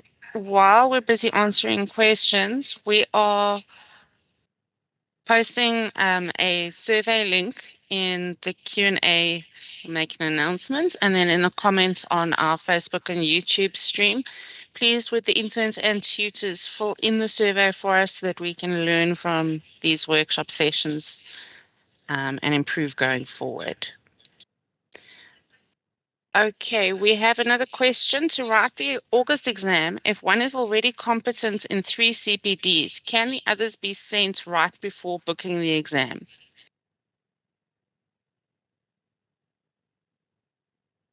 Okay, thank you, Natalie. The requirements for being given or being allowed to write an exam, they differ depending on how long you have been registered as a pharmacist. As a pharmacist intern. So all interns who will be in their 6th month, but not yet on their 9th month of internship, they are required to have submitted all the 6 CPD entries and be competent in at least 3. So if you are competent in 3, but you have not yet submitted 6, unfortunately, you won't be allowed to sit for the August pre-registration exam. Only those who have submitted 6 and are competent in at least 3, then those ones will be allowed to sit for the exam. And still on that one, we all CPDs, let me remind you to say on the 10th, which is the coming Friday, is the last day for submission of CPD entries that are going to be marked and released before the August examination. So all the CPDs that are submitted by the 10th of June will be, the results will be released on the 4th of July.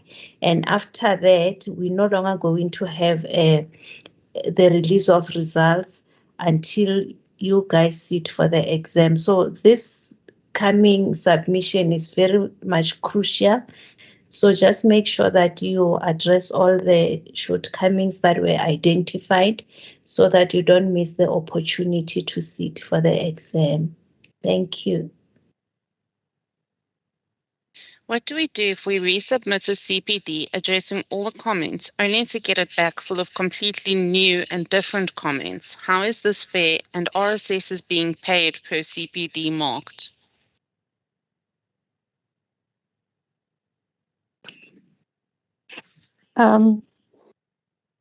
Okay, sometimes it happens that for some reason, an assessor, I mean, we are all people, so we can also get sick, life happens, that for a particular reason you cannot assess this round. And in order not to keep the interns back, council then decide to ask other assessors would they be able or willing to help with this assessment process. And then this new assessor see something different.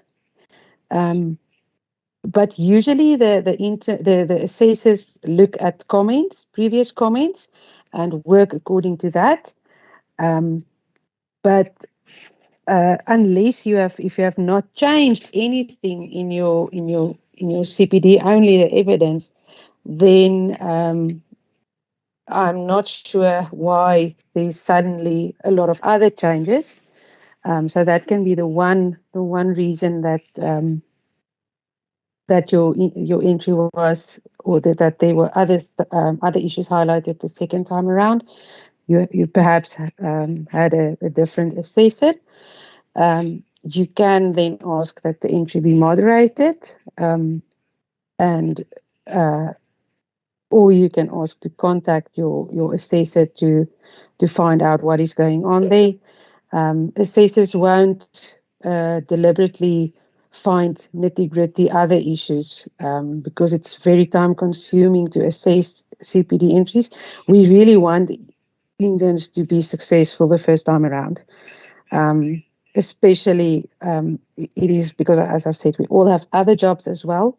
So I'm not sure on that specific situation. I think it would be good if you can contact council maybe and just to get some more insight into that. But we really try to be fair. We have long meetings every year, a few times a year, to discuss assessment and to discuss matters that came up that we are unsure of, or that we feel that we come across. And this is also why we have this session. This whole presentation was compiled by the input of all the assessors and the moderators that had to provide input into what was challenging for the interns, or what did we experience as challenging, and where interns fail most often. So I think that interns should really try to contact council to get this matter resolved. Tabang, I don't know if you want to add something or highlight something else that the intern might do. I'm sorry, I lost connectivity in the process. I'm not even sure. Are we still on the question about changing of assessors? Yes, it was the comment that the intern submitted an entry and he had to resubmit, and the only thing that he had to change was in the evidence, and on the resubmission there were a lot of other comments that the assessor made and issues that have to be resolved. So he wanted to know, do we get paid per submission, or why is he not successful? So I just said that I think he needs to contact council so that it can be resolved. Perhaps he got a new assessor, or his entry must be moderated. So yes, that's the line of discussion that we have. Yeah, I think you answered it properly, Rianda, because if an intern is not happy with the outcomes of the CPD, they must contact the office, and we will engage with them so that at the end of the day, we address their queries. So it might be that we find them a new assessor or a new moderator, or we can connect them with the assessor so that they can clarify why they came up with a new queries and stuff like that. So in that case, they must contact the office. That's true. Thank you. Sorry, Nashi, I just want to say something as well. I think what interns need to also keep in mind is that Pharmacy Council has a rigorous process in terms of statistical analysis as well. So all of the assessors and moderators are actually analyzed statistically to see, to identify if there's any trends. So we would be questioned as to whether we are failing too many students or passing too many students, and looking at our patterns in terms of the way we assess and moderate. So you can be rest assured that, you know, whatever happens in terms of assessors and moderators, council is really well aware of all of the various trends that could occur, and they do identify it pretty quickly and manage it. Thank you.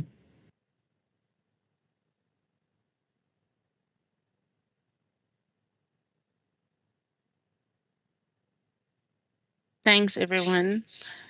About the future learning needs, must the future learning needs about the domain or competency standard or behavioral statement you have just concluded, or about another domain or competency standard or behavioral statement?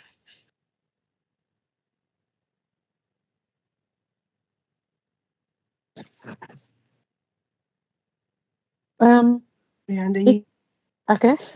It can be from the domain where you are in or the competency standard that you have addressed. So it would preferably be related to what you have just learned, and then something new related to that. So not totally a different domain or different domains. Stay within the domain, and if possible within the competency standard. But as long as you stay in the domain, it is acceptable. Question from Facebook. Can we clarify current evidence?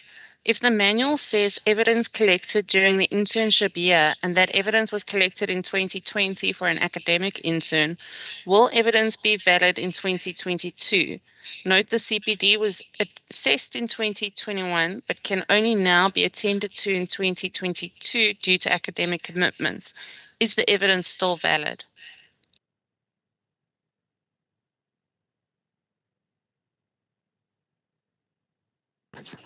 I think the current means that it needs to be collected within the period that you are registered as an intern, if I'm not mistaken. So I think that if you have collected that evidence in the beginning of your internship and you only address the comments now, if it is not something that you have to do over, you can just maybe add something or amend it, as long as it is in the period that you have been registered as an intern. Does each page of the evidence need a signature from your tutor, or the signature can come at the last page of all the evidence for the competency standard?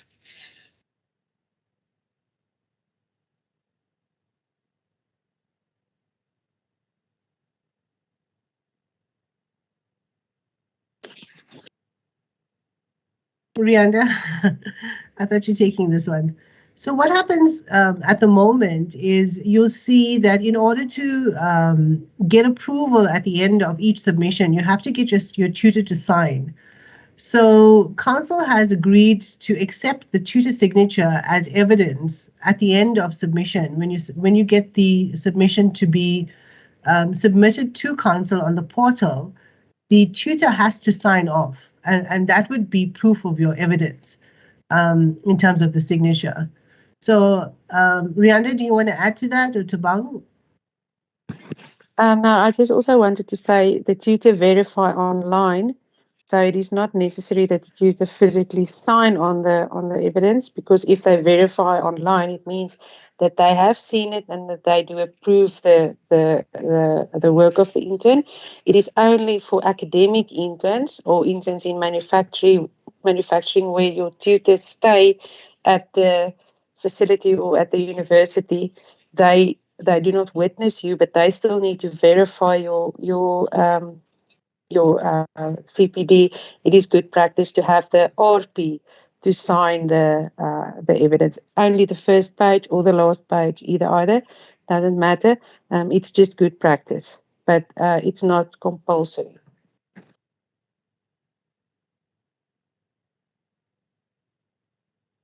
For competence 6.5, critical analysis, does evaluating an article for Journal Club qualify? Would submitting your analysis of the article qualify as evidence?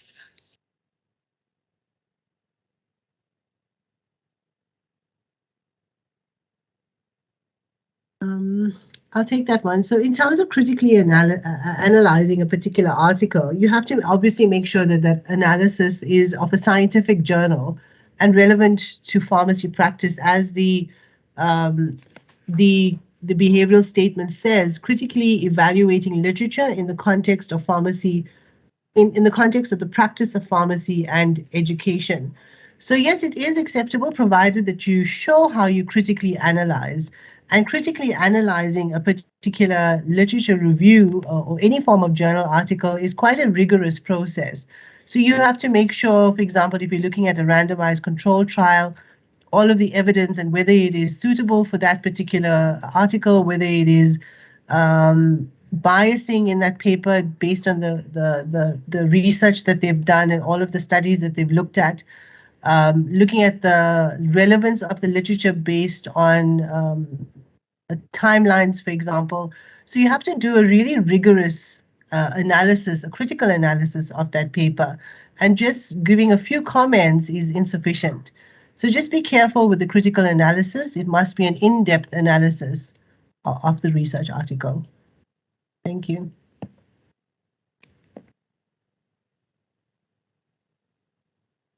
Please kindly provide clarity and/or general guidance for 6.2 to be successful.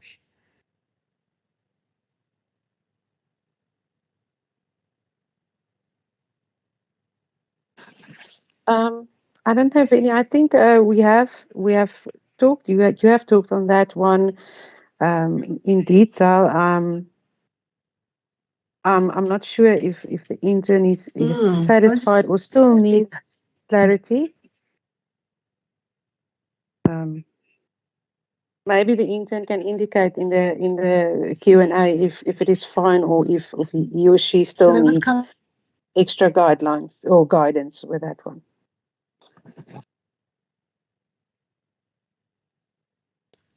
Okay, before I ask the next question, just a reminder to attendees, please fill in the survey link that was posted in the Q&A earlier and in the comments section on our other streams.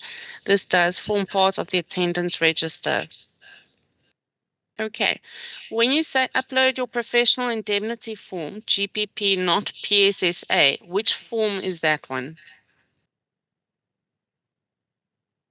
So when I was referring to the indemnity form, that comes from whichever organization that you're getting your indemnity, professional indemnity form from. But when I was referring to the GPP, I was talking about what the requirements are based on the GPP. So you'd have to read up on in the GPP to say why is it important to have a professional indemnity, and tie it in with the evidence that you are providing, which is your physical copy of your professional indemnity, be it from PSSA or any other health insurance company that you may be aligning to. So sorry about that confusion, but it's purely just to state that the GPP indicates why professional indemnity is important. Thank you. Okay, when assessing whether the intervention was successful or not, how do we prove the assessment? What would be the best way to prove it? Do we put it in the evaluation or implementation?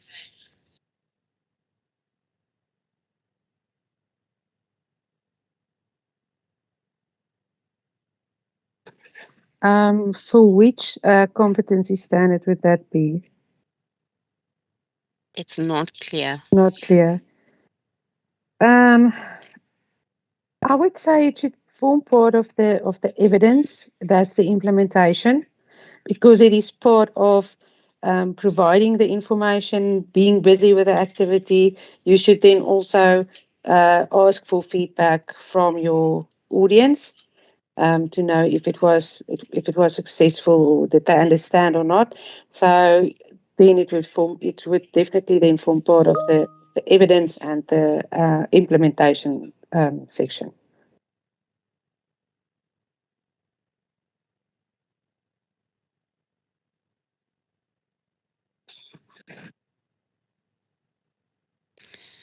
Good evening. How much is the fee payable on the 10th submission onwards? Sorry, Nancy, I just want to add to the previous question before you go on. In terms of intervention as well, you have to show how you've improved the system.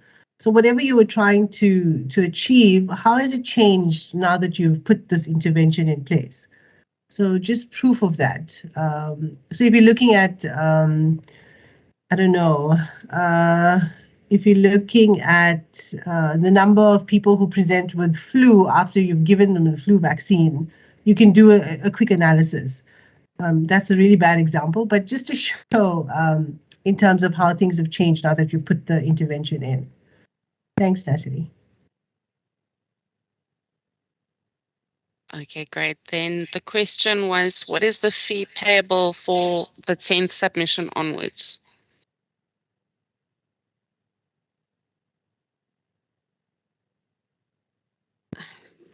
Hi, Natalie. The fee, I'm unable to check for it because of my connectivity is not okay. I'm unable to access the register.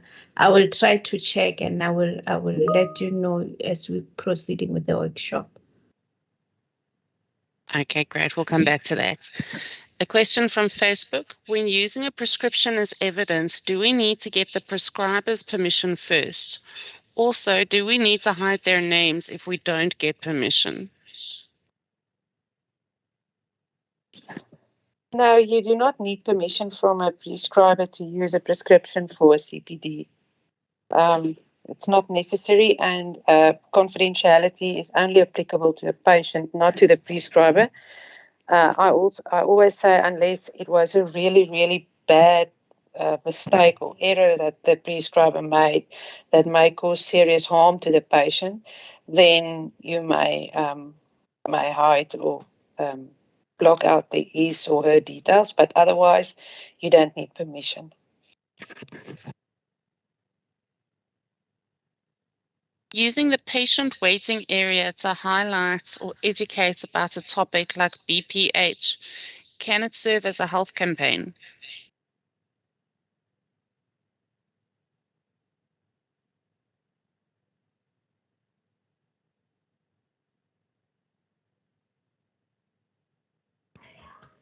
Sorry, Natalie, can you repeat the last part? So what is the health campaign? Is it just purely to measure blood pressure? The question states, using the patient waiting area to highlight a topic like BPH, can it serve as health campaign? That's all the information we have. I think it'll have to be a much more detailed health campaign than just taking a blood pressure. So you'd have to, if you look at the behavioral statements, the requirement for a health campaign, if you look at the definition as well, it has to be quite extensive and detailed in terms of what you're presenting for your health campaign. Remember, the health campaign is to assist your patient to make better choices and to improve their health outcomes. So just focusing on the blood pressure at a particular area is not going to be sufficient. You have to identify a group of individuals who do actually have high blood pressure concerns and bring in the entire health campaign around hypertension to those particular patients. So doing a random blood pressure would not be sufficient for a health campaign, because then you're not targeting a specific population. Remember, a health campaign is targeting a specific group of people who have a specific concern that you want to address. I hope I answered your question. Thank you. Thanks. How many words per CPD entry?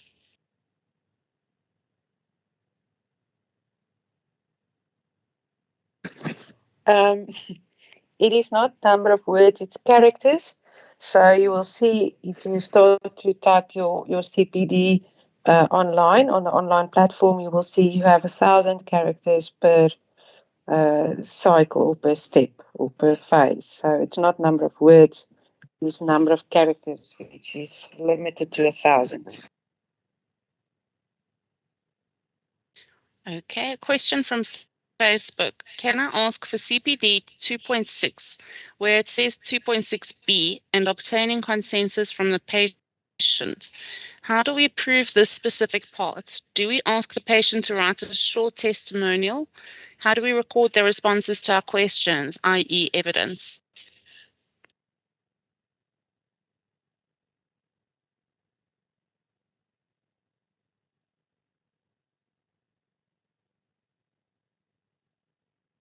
Sorry, Natalie, can you repeat the question, please? I just broke up a little bit there. Sure.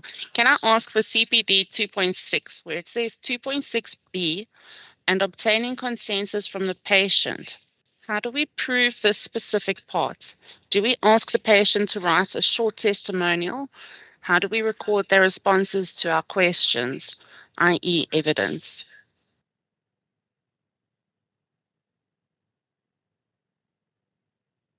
Thank you. Yes. So as I discussed in the presentation, is for that particular one, you'd have to have a detailed description. So you would actually get consent from the patient and get them to sign it. So you would state as the intern that this is the information that you provided to your patient and obtain a signature from the patient and a date as well. And in terms of evidence, in terms of taking a history, for example, as I've said also in the presentation, you have to ask the right questions, provide the evidence that this is what the patient has said.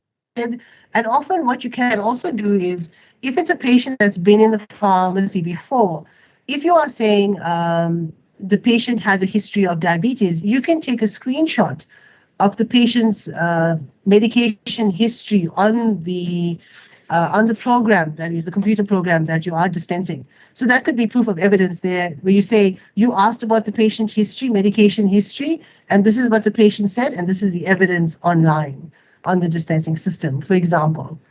So those are the types of pieces. You have to be creative in order to prove that you have actually asked these questions and you're providing suitable evidence to confirm that you have done that. Thank you. Question from YouTube. I have submitted 2 CPDs so far, one on the 1st of April and another on the 5th of May, but they still say awaiting submission.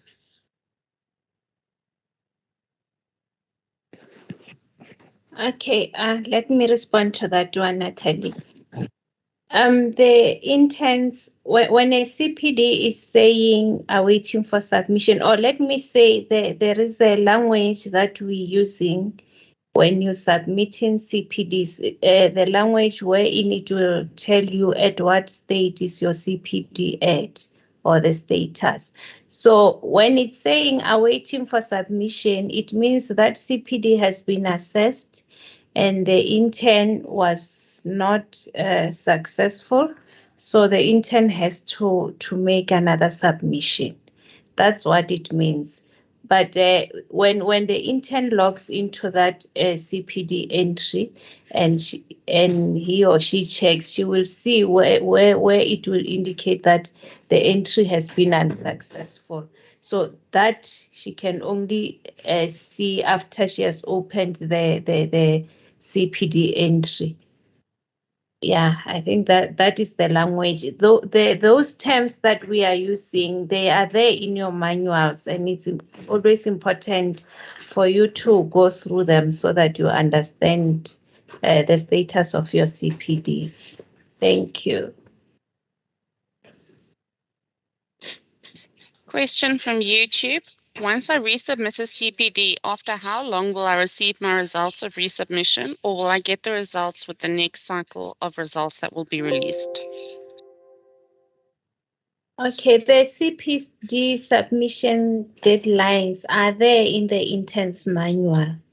Like I was giving I mentioned that the next CPD submission deadline is the 10th of June, and the results will be released on the 4th of July. Those dates are there in the manual. Interns must just familiarize themselves with the manual. Thank you. Question from YouTube. May I ask where, such as the page or section in the GPP, does it speak about professional indemnity relating to domain 5.3?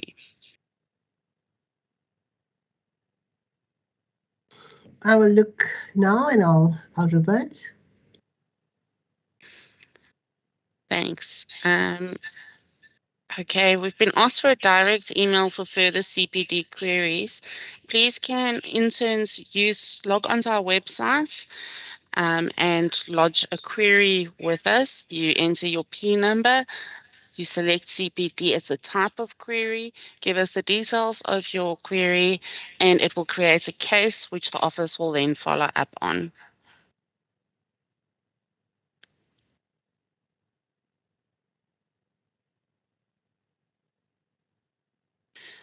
All right, question from Facebook. What kind of calculations are needed regarding competence standard 3.4, medicine dispensing, in the case where there's no compounding or dilution needed or prescribed?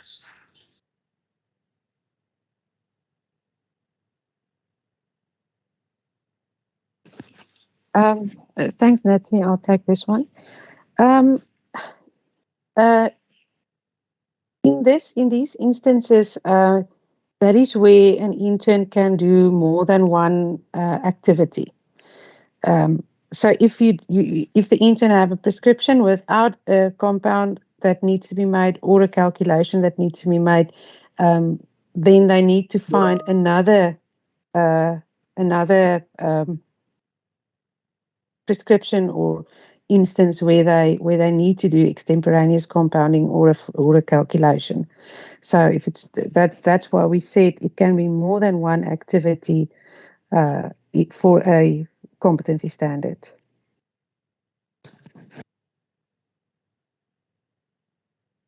Thank you.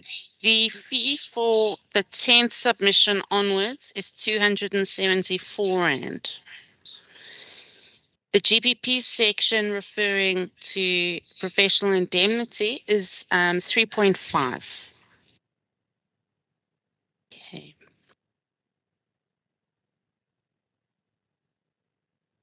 Can we still submit our CPD on the 10th of June, or is the cutoff date technically on the 9th of June? Yes, the CPD submitted on the 10th, they will be considered for assessment, and they will be released on the 4th of July. So anything submitted until the 10th of June is within the set deadline. But any submission from the 11th is what is outside the time frame, so that one won't be considered. Thank you. I've sent in a CPD before the deadline and I expected to see a result on 30 May, but it says submitted for moderation. What does this mean? It means that the moderator was not done yet. So yes, then it's not finalized from the moderator's side. But we had everything finished by the time that council released this result. Okay, maybe to add on that, sometimes we experience some system glitches. So maybe the intern need to inform the office of that so that we can follow it up and release it manually. We do have some system failure for some reasons. So if you can just inform us so that we can follow up where the delay was, and then, yeah, we will take it from there. As an academic intern, if one does not have any professional indemnity, how would we show proof for 5.3 and complying with the requirements?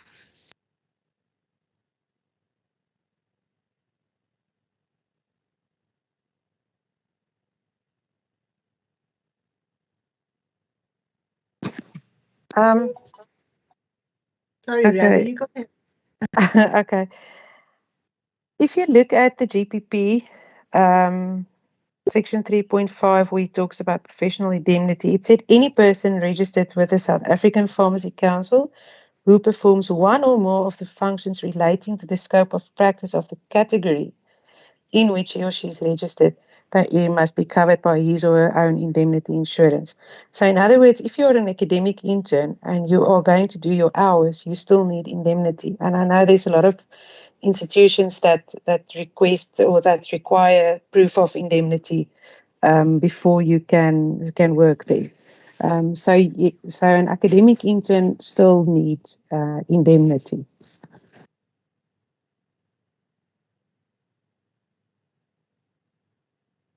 All right, for 6.2, I did my assignments differently and my tutor told me to restart the CPD as I have to state a problem from a certain situation and research solutions. For example, I was doing the issuing of COVID vaccines and I discovered that most vaccines are wasted at vaccine sites. And the tutor mentioned that I need to research into that matter and find possible solutions. Is this how it has to be handled? Natalie, you said 6.2, am I right? Yes. So 6.2 is provision of education and training. So I'm not sure which direction that CPD was going in terms of identifying solutions, because here what you needed to do was have a training plan and be able to talk about a specific area and how you're going to upskill the individuals within your organization via training. So I'm not sure I'm following. Because it doesn't talk about finding solutions in any way. Because the next behavioral statement says performing self-assessment and identifying their own learning needs and participating in developing the learning activities. So, sorry, I wasn't able to answer that question. Rianda, I'm not sure. Maybe I'm missing something. My question is the intern going to provide training and or education to any person with this activity, or is it purely research?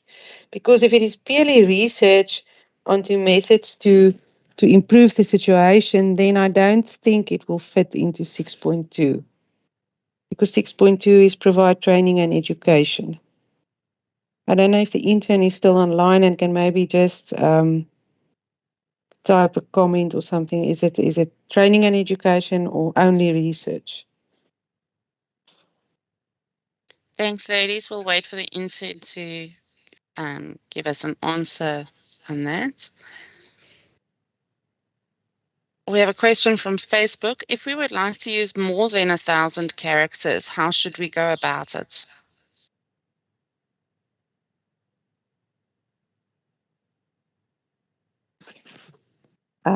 You can't.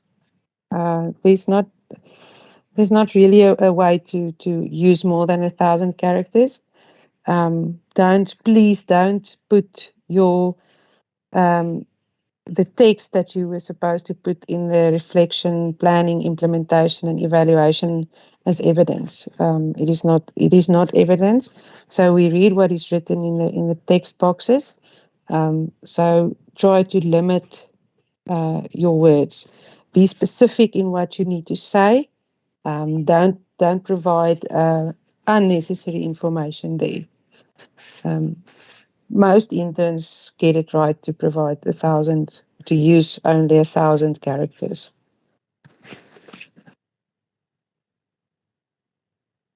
A question from YouTube. Can a public health campaign revolve around a specific area as a target group? For example, a suburb in a town?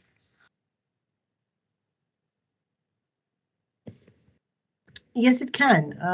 So provided your health campaign is directed to a specific area. So if you're looking at teenage pregnancies, for example, or if you're looking at HIV, if you're looking at TB, or even just COVID, you have to direct it at a specific population where there's a reason why you're targeting that particular population. So identify and provide reasons as to why that health campaign that you are directing that community or you are providing to that community is relevant to that community. So yes, definitely you can. The exam entrance requirements to have submitted 6 CPDs. Does this requirement have to be met at the time of booking for the exam or just before the exam itself? Okay, thank you.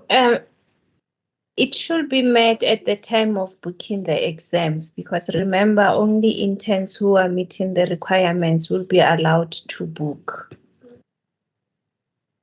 So during the time of, that's why we don't have the release of results, after the closing date of bookings, because we're trying to avoid such confusion. So only interns who are meeting the minimum requirements will be able to book for the exams. Thank you. Is it necessary to have calculations for 5.3, or will measuring, weighing, mixing, etc. be sufficient?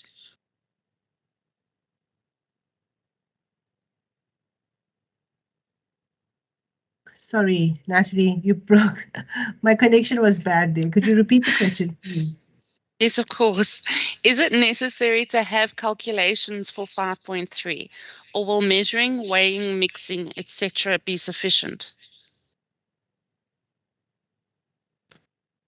Thank you. I'm just looking at 5.3. So it says 5.3. Is it? Prianda, I don't know. What am I missing? Because I don't see any calculations. Which part are you referring to? Is it not 3.5? 3.5 possibly, Is yes. it not? Yeah, maybe they're referring to 3.5. Yeah, I think so as well. So 3.5, yes, you should ideally include calculations as well. You want to be as comprehensive as possible when you are discussing medicine compounding. You want to be able to provide sufficient evidence to show what your understanding is of a compounding process. And the SOP would usually guide you on that. So yes, definitely calculations are very important, and you must provide evidence of that. And as I said before, if the calculations are wrong, you'll get it wrong. Brianda, do you want to add something to that? Yeah, I just wanted also to say that I don't think that calculations per se will come in at 5.3. So I think it should be 3.5. But yes, then I agree with what you said regarding calculations, measuring, weighing, everything that would come in there. How long does it take for CPDs to be marked after the due date?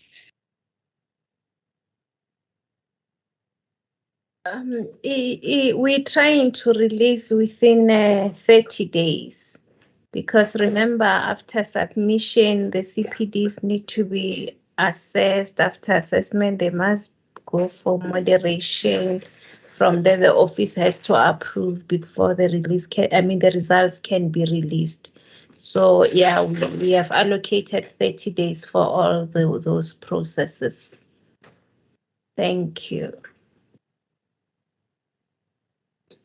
With regards to domain 4.6 on policy development, do we need to apply on a specific SOP, example extemporaneous compounding, and then would apply policy be the extemporaneous compounding guidelines in the GPP?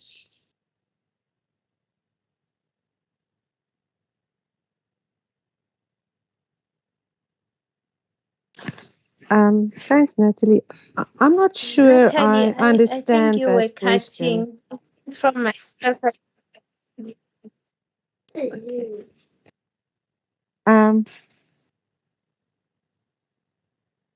Yes, okay. I'm not sure that I understand the question, but as far as, well, I'm going to answer the best of my ability that the SOP and the policy doesn't need to be on the same topic. So if you use the SOP for compounding, the policy doesn't also have to be necessarily compounding. It can be a different policy, therefore you can have two different activities. So I'm not sure if that answers the question, if I understood your question correctly.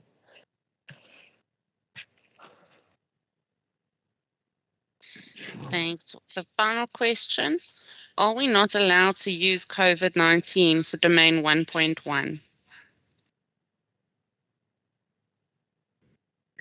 No, not at all. It's not what I said. I said that, you know, we do, we see a lot of COVID-19 in domain one, domain one, competency standard 1.1. So we would like to see some diversity because there's just so many options out there in terms of health campaigns that you have access to.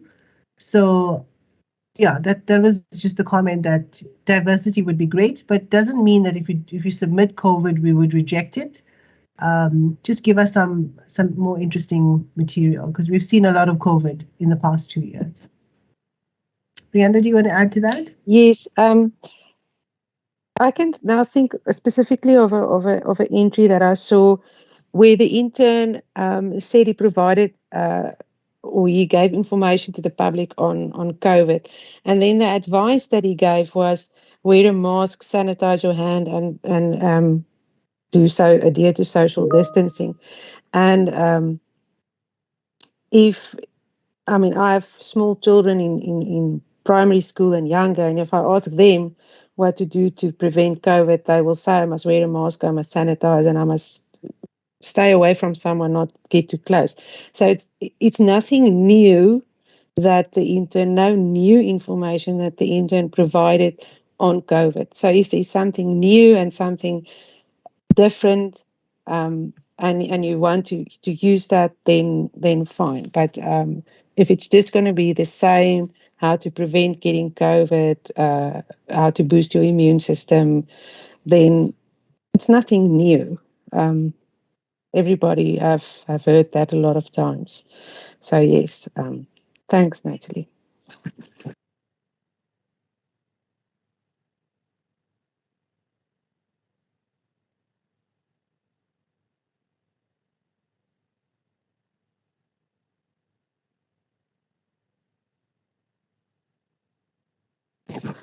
I think that was the last question. Tabang, I think we can now give over to you for just to end off and conclude everything for us.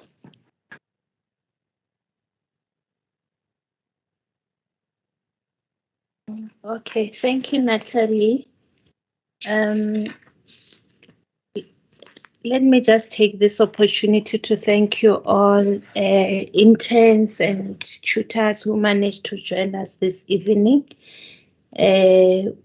We hoping you managed to get clarity on the areas where you were challenged, and we also hoping that you have learned some of the common errors that the assessors are coming across, which can contribute in delaying you to be competent in CPDs.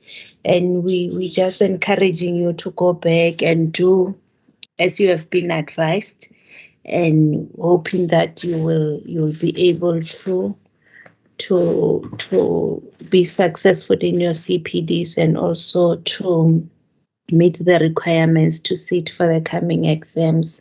We really appreciate you making time to come here. And I also would like to thank the assessors for the presentation that they have shared with you. It was a lot of work that they have put into this presentation just to make sure that they help you guys so that you can be successful in your CPDs. And again, I want to thank colleagues from the office for making time, by arranging this event and being there with us throughout. As the production team, we really appreciate your help. You're always helping us, and yeah, our workshops are always successful because of your contributions. We really appreciate that. And with those few words, I just want to thank you all and wish you a wonderful evening. Thank you. Thank you, Bye. Tabang. Thank you, Natalie. Thank you, Vinny. Goodbye, everyone. Thanks, everybody. Good evening. Take care. Bye. Bye.